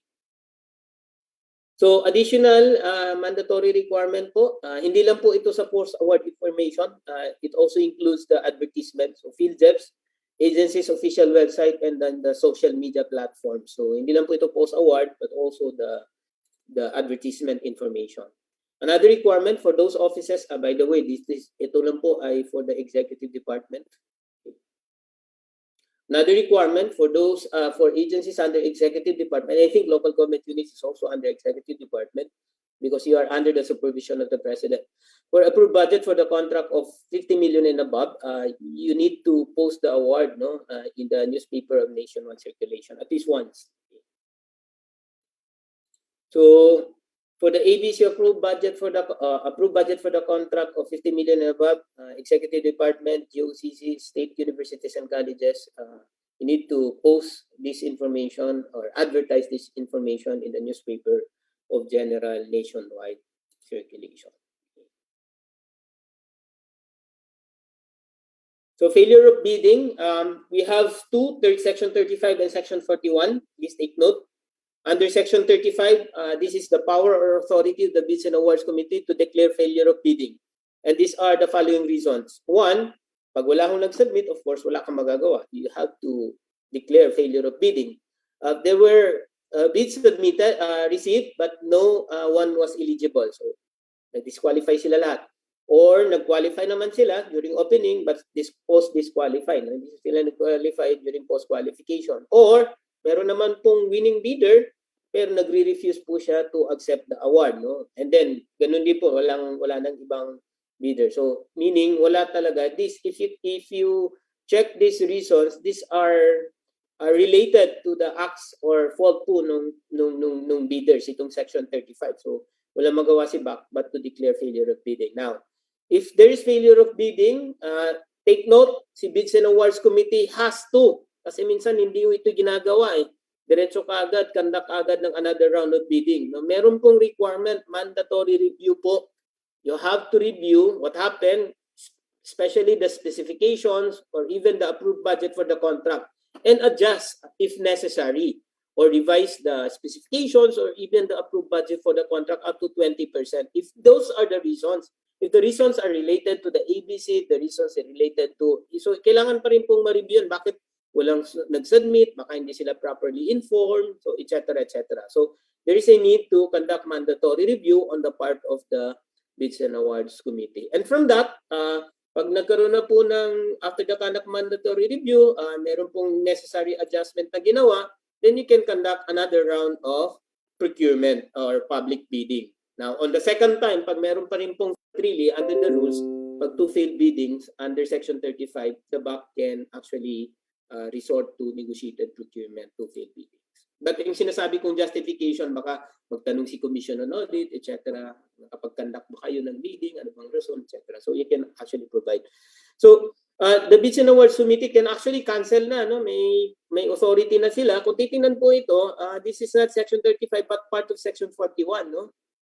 So if the reason is there is a physical economic conditions, no, which have significantly changed so as to render the project no longer economically or viable or feasible or technically or financially feasible as determined by the end user unit. So meron pong consultation dito with the end user unit. The project is no longer necessary as determined by the end user unit, okay? Or the source of funds has been withdrawn or reduced significantly, no? Na hindi na pwedeng ituloy yung procurement. Or, pangapat po, brought about by the declaration of state of calamity or implementation of community quarantine. So, under these circumstances, the BAC can actually cancel the procurement activities. So, meron din pong failure of bidding due to Section 41, yung reservation clause, which states that the head of the procuring entity this time, hindi na po si BAC, has the power to declare failure of bidding. For example, to reject any, ito ho yung nakalagay doon sa reservation clause, or to not accept the recommendation of the Bids and Awards Committee. No? Reject any or all bids or declare a failure of bidding or not award the contract. So what are the three reasons? No? If there is prima facie evidence of collusion, okay, na-establish po ng head of the procuring entity, or the BAC has failed to observe the prescribed procurement procedures, or the project will not redound to the benefit of the government. Ito, some of the reasons were cited earlier. So yan po yun. Physically, economically, conditions have significantly changed. Project is no longer necessary. The funds have been withdrawn. So if those are the reasons, then the BAC chair, the head of the procuring entity can actually declare a failure of bidding. Now, just to clarify, sir, what if yung unang failure of bidding is due to Section 35, but the second failure is attributed to hindi na po kasalanan ni bidder, pero si BAC hindi sila nakapag-conduct ng pre-bid conference, etc. etc. So can we resort to negotiated procurement to failed biddings? No.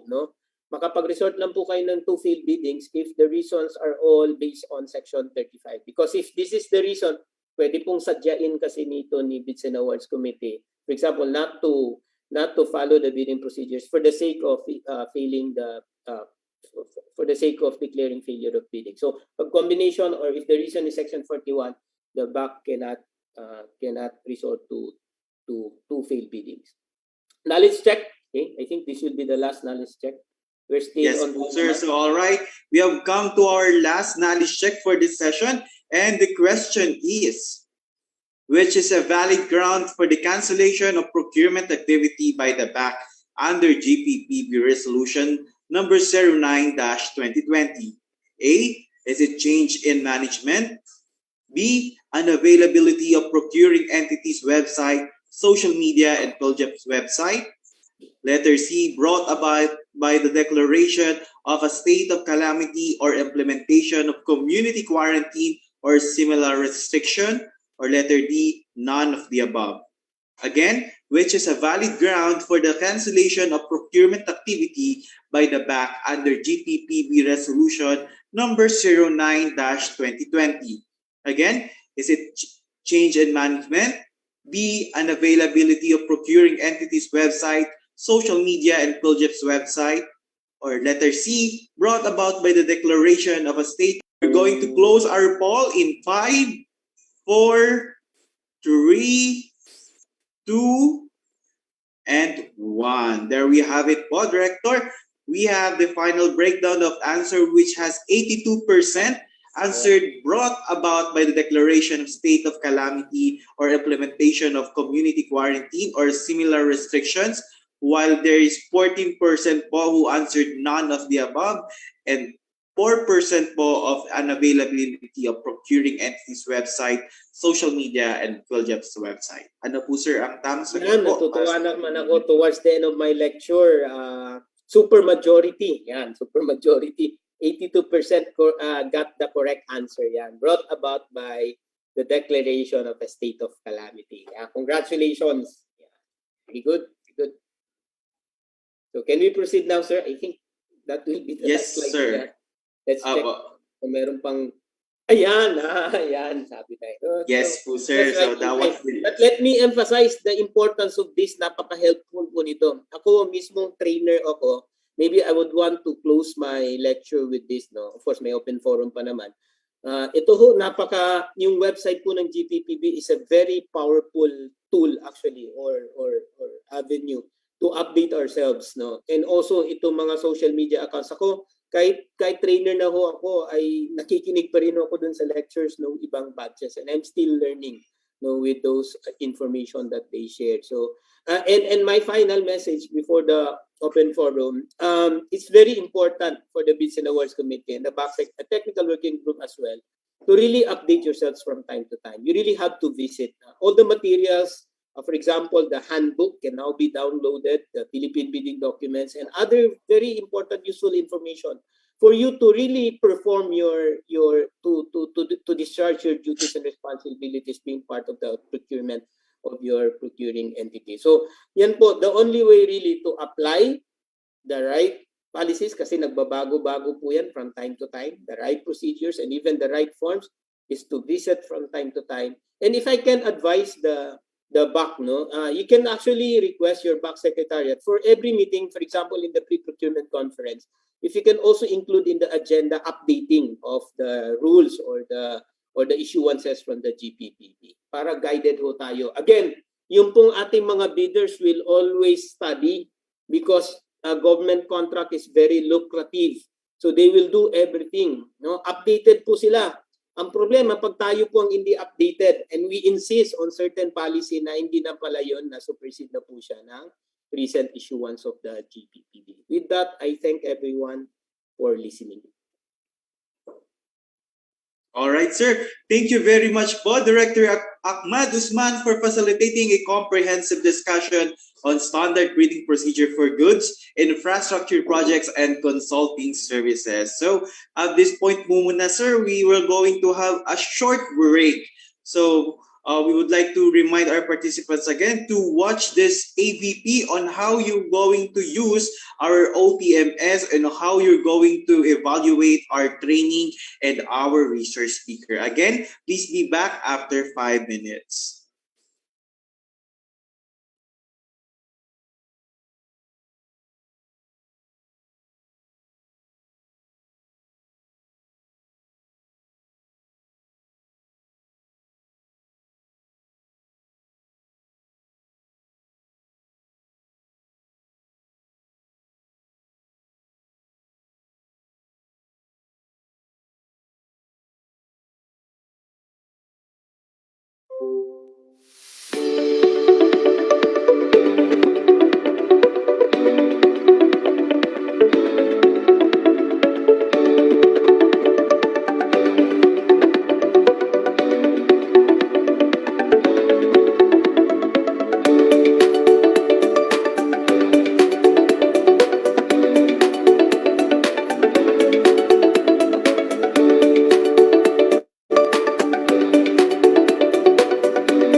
accept bid proposal from bidders who did not pass on first stage? Yeah. Yeah, actually there is already, no? Pareho lang naman, similar lang. We have that two-stage bidding, no? As provided in the rules. Yun, no? If there are cases about hindi ho comparable, magiging comparable yung mga proposals, or you cannot exactly determine yung specifications ng goods na ipoprocure po ninyo, or even the infra projects, then you can conduct the two-stage bidding, no? In the first instance, so yung first stage po will determine the specifications, no? Will agree on the specifications. At sino po yung nakapag-submit o nakapag-comply doon will be invited to submit their proposals. So ganun lang naman po sa two-stage. So determination muna nung the specifications or the requirements kasi hindi nga ma-determine in advance, and then based on this participation of the bidders will be considered po dun sa next stage where they can submit their proposals. All right, for our second question po, about joint ventures, sir. On checking the NFCC, are we allowed to combine the partners NFCC to meet the required NFCC? Halimbawa po, si bidder, not the JV, hindi po abot talaga sa required NFCC, then ang ginawa ng bidder is gamitin ng NFCC ng ka-joint venture. Yeah. Ibig sabihin nito, just to clarify, yung NFCC ng isang bidder plus the NFCC of NFCC of the partner, one partner, and plus the NFCC of two partners is not enough dun sa required na amount equivalent to the approved budget for the contract, no? Ito yung understanding ko dito sa question na ito, no? I think that can be considered, no? Because any of the partner naman or combination of the net financial contracting capacity po, because joint venture na kasi ito, so the resources will be combined, no? So pwede naman po ito, wala pong magiging problema on this. All right. For our third Just to question, clarify, no, kanina sinabi natin ang requirement lang is for both the partners or the co-venturers to submit their legal documents. But for the technical and the financial, which would include the technical in particular, kasi balik tayo sa NFCC, or for the financial requirement, any of the partner can submit the net financial contracting capacity or the joint venture itself. Sige sir, we proceed. Next question. yes po. Yes po. Sa pag-check ng eligibility requirements po, papasa pa din po ba ang bidder kung ang gamit niya na eligibility requirements is a ka-joint venture? Halimbawa po sa SLCC, si bidder wala siyang similar largest contract completed pero si JV meron. Sige. So mukhang medyo meron lang dito na dito sa question na ito.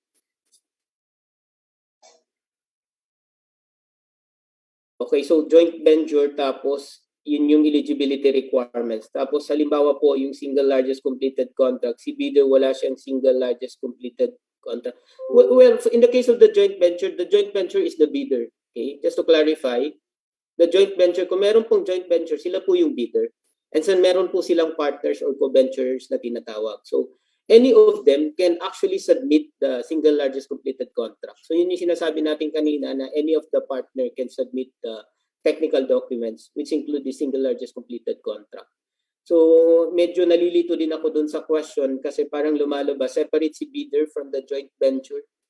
Parang there's a joint venture at ginagamit ni bidder yung joint venture na yun as eligibility requirement. So just to clarify, maybe yung joint venture is the bidder. So kung meron pong separate bidder from the joint venture, hindi siya kasama dun sa joint venture. So we're going to consider the joint venture separate bidder from the bidder. So medyo nalilito lang dun sa question. If you can clarify further this particular question, kasi naman po, I think this was posted in the chat box.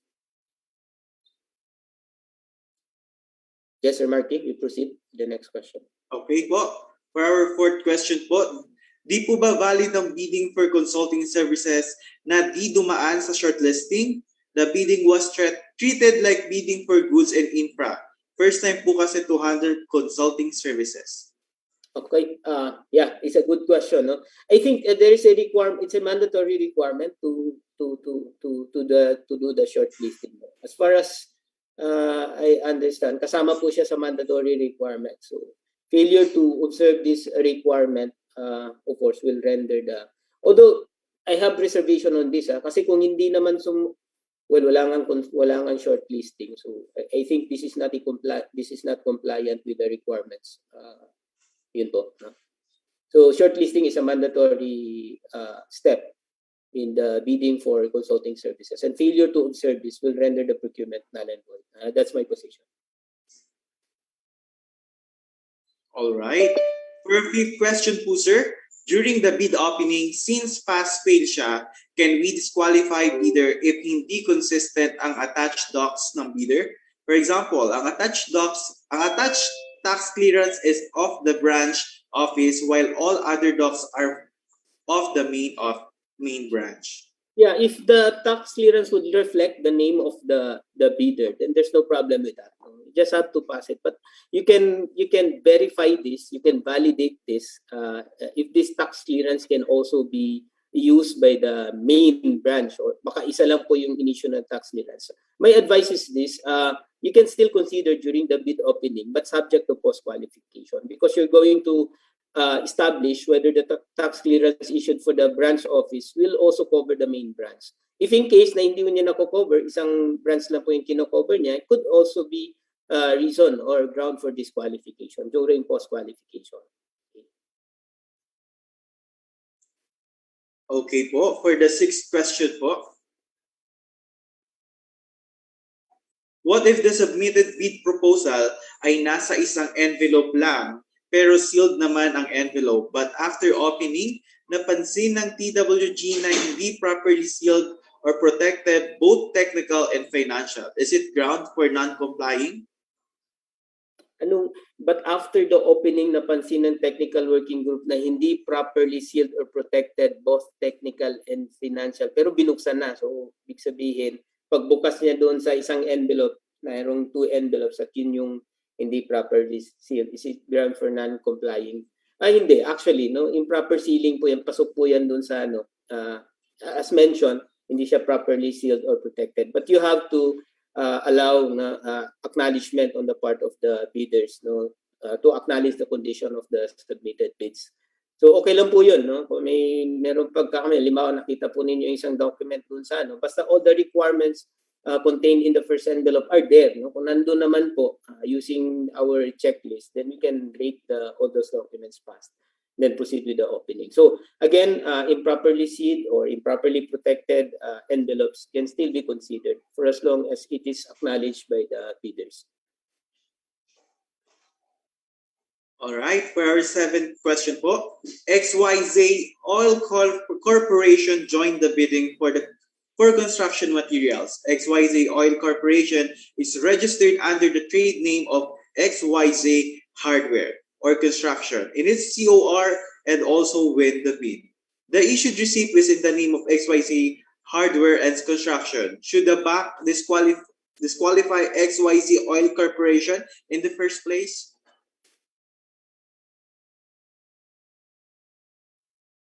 Challenging itong mga questions na ito. Amazing to So merong XYZ Oil Corporation pero registered siya under the trade name XYZ. So XYZ is also carrying the name of hardware XYZ, no? Just to understand the question, no? Para maintindihan ho natin, no?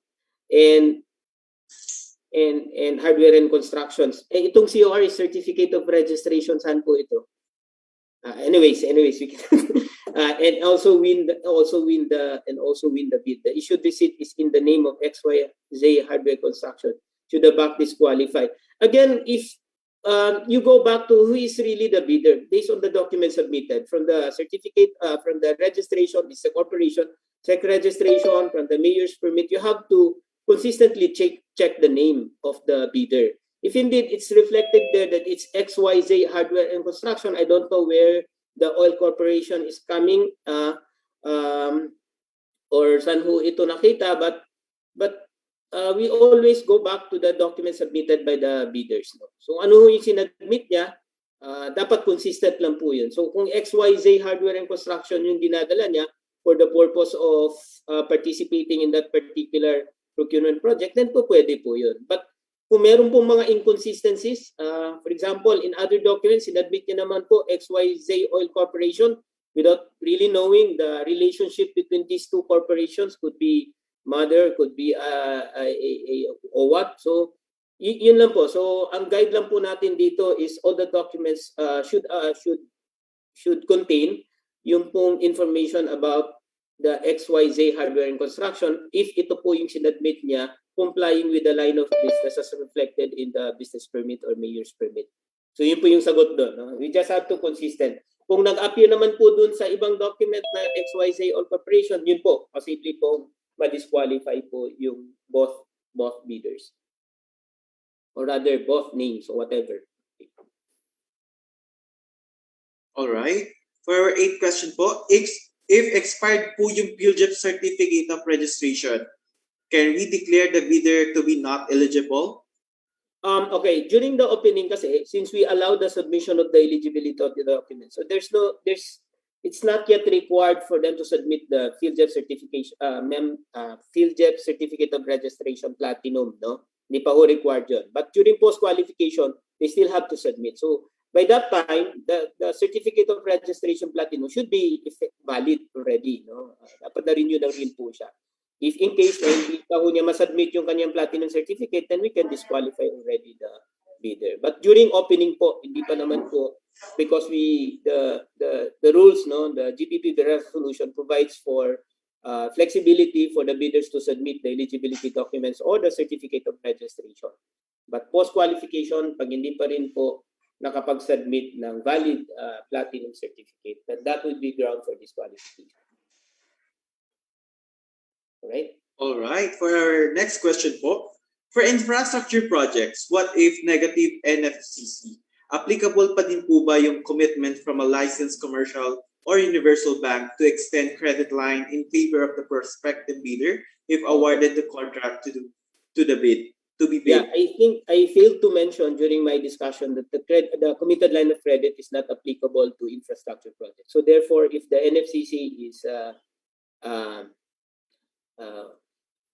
is negative or even hindi niya ma-reach yung required approved budget or equivalent to the approved budget for the contract, then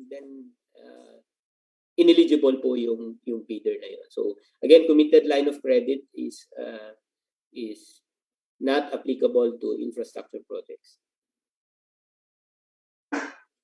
Next po, what if during detailed bid evaluation napansin sa BOQ walang unit cost ang isang item of work pero merong quantity and total cost? Ano po ang magiging desisyon sa case na ganito? Yeah, you can consider that because you can really determine the unit cost, no, from the total cost and the quantity. So there's a problem with that.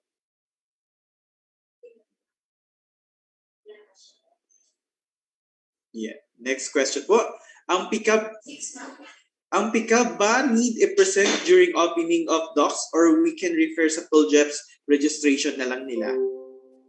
Okay, so kung nag-submit siya ng platinum certificate, then you can refer to the PhilJEP's platinum certificate, yung Annex A nun. Pero kung hindi siya nag-submit during opening ng pickup ng PhilJEP's registration certificate, then there has to be a pickup license present in the technical component or technical envelope. So dapat nandun po yung pickup license.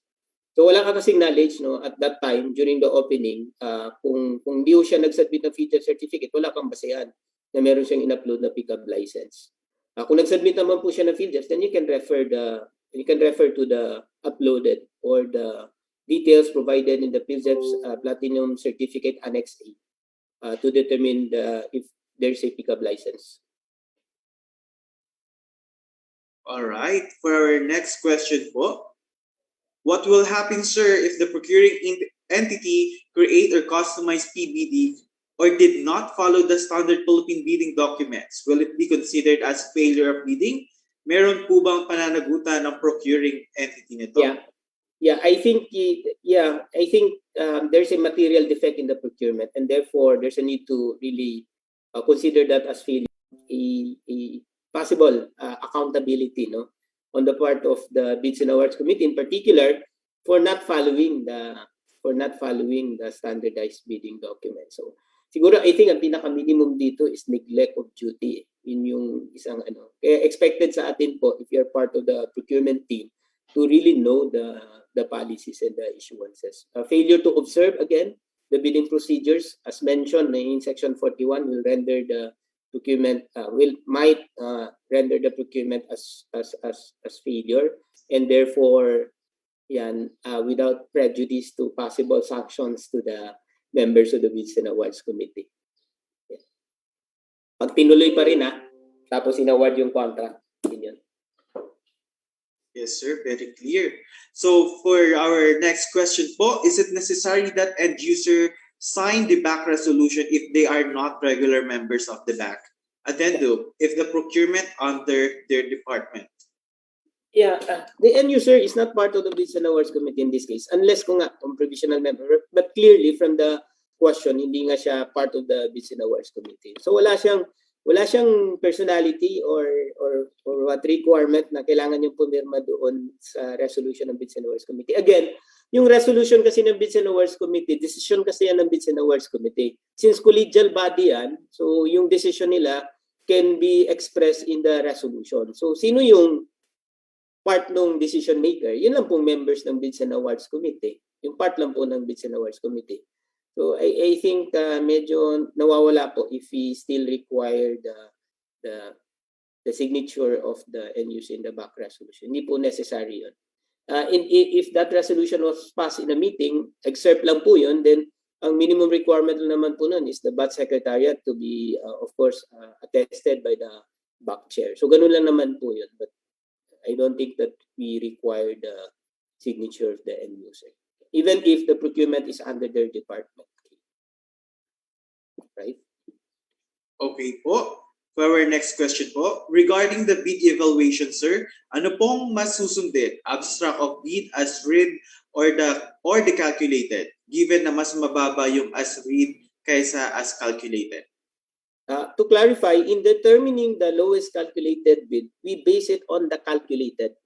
So hindi ho siya comparison between the submitted price and the calculated price. So pag determine ng lowest calculated bid, ang basehan ho natin is the calculated price or bid. No?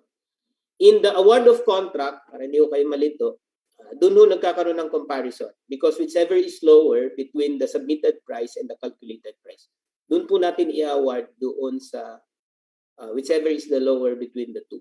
So, okay. All right, sir. What happens when the hope does not want to act on the recommendation of the back? Can we consider the back recommendation as deemed approved? Opo, there is a prescriptive period for the back. He is given 15 calendar days from the receipt of the recommendation to act on it. Failure to act on the part of the head of the procuring entity. Meron na yata mga cases nito, no? Na di ma-approve po yung recommendation ng Bids and Awards Committee. Okay po. Can the bid security be immediately used as performance security? Okay, so kung cash yan at ibabalik sa iyo, yun din yung performance security. But yun nga yung kinaklarify ko kanina, although this is very minor, yung sinasabi natin, sana bago mo i-release yung kanyang bid security, dapat may matanggap ka muna ng performance security because the basic requirement there is to sign for the winning bidder to sign the contract and then post or submit the performance security. So kung hindi mo muna i-release yung bid security, hanggat marireceive mo yung kung naniniguro ka talaga. So in essence, even if kung cash yan, so hindi mo muna i-release yun unless makakapag-receive ka ng cash. So I don't think this is possible. No? Kung yan naman po ay surety bond or yung the other forms, nakaspecify kasi doon kung para saan yung security na yun. And that is one of the conditions and the provisions ng bid security na yun. So my answer to this is it's not possible. It should not be allowed na immediately pag gano'n ng bid security niya, yun din ang gagamitin. Because yun pa lang sa process, dapat kung ako si procuring entity, dapat matanggap ko muna yung performance security bago ko i-release yung bid security. So hindi niya magagamit yung bid security. Good question. Gagaling ng mga tanong Marky. Ngayon ko lang din itong nabasa. For the longest time that I've been I've been lecturing ngayon ko lang. Anyways, we continue. Yan, challenging. But I'm learning. Yes, sir. I'm learning. I think this is the last question po. If the bid goods is not included in their line of business, can we automatically disqualify the bidder? If you mean that during post-qualification, ito yung na-establish ho ninyo, then we can disqualify based on that. Kasi pag hindi ho nila line of business yun, during post-qualification, mahirapan ho sila. Yung sinasabi ho nating, especially, no, actually, mako-correlate ho ninyo ito dun sa single largest completed contract. Titingnan din ho natin yun, yung aspect na yun. Paano ho sila nakapag-come up ng single largest completed contract if hindi ho yan among their ano. But if you can establish that their line of business is not really related to the items that you are procuring, then you can disqualify actually the bidder. No, especially during post-qualification, nag-check ninyo na yung kanyang mga produkto dun sa kanyang pwesto, etc. No? During visit, hindi naman nagko-comply dun sa requirements natin. Then that can be a ground for disqualification. All right. And that concludes our open forum po. Please note that some questions that were not included in the open forum may be discussed as it is not covered by today's topic. But if you have more questions, you may still ask them out even after this webinar by visiting the slido.com. All you have to do is to just type in the event code #governmentprocurementph, to which the GPPBPSO will answer through an issuance or through FAQs. With that, we would like to thank our research speaker director, Ahmad Usman, for leading a very informative and comprehensive discussion on sessions for today, services, infrastructure projects, and consulting services. We also have highlighted the general principles and considerations for their respective procurement undertakings led by our today's research speaker director, Ahmad Usman. So before we end our session, allow me to make a few final reminders. So again, we would like to remind our Zoom participants to please register to the online training management system of the GPPBTSO, which is the link and control number is emailed to you by our event secretariat. Also, we would like to remind our participants to accomplish the daily participants attendance sheet through the Google form sent to you by our event secretariat in our Zoom chat box. Rest assured that all information gathered for this online training shall be treated with utmost confidentiality consistent with the provision of Data Privacy Act. So finally po, for tomorrow's session, please be reminded that the program shall start at 8 a.m. and we would like to request everyone to log in at least 10 minutes before the program. All right, so please be advised also that we will be using the Zoom platform again, which the credentials were likewise sent to you by our event secretariat. And that's it. Before we officially end our training, may I request everyone to please open their webcams for our group photo opportunity.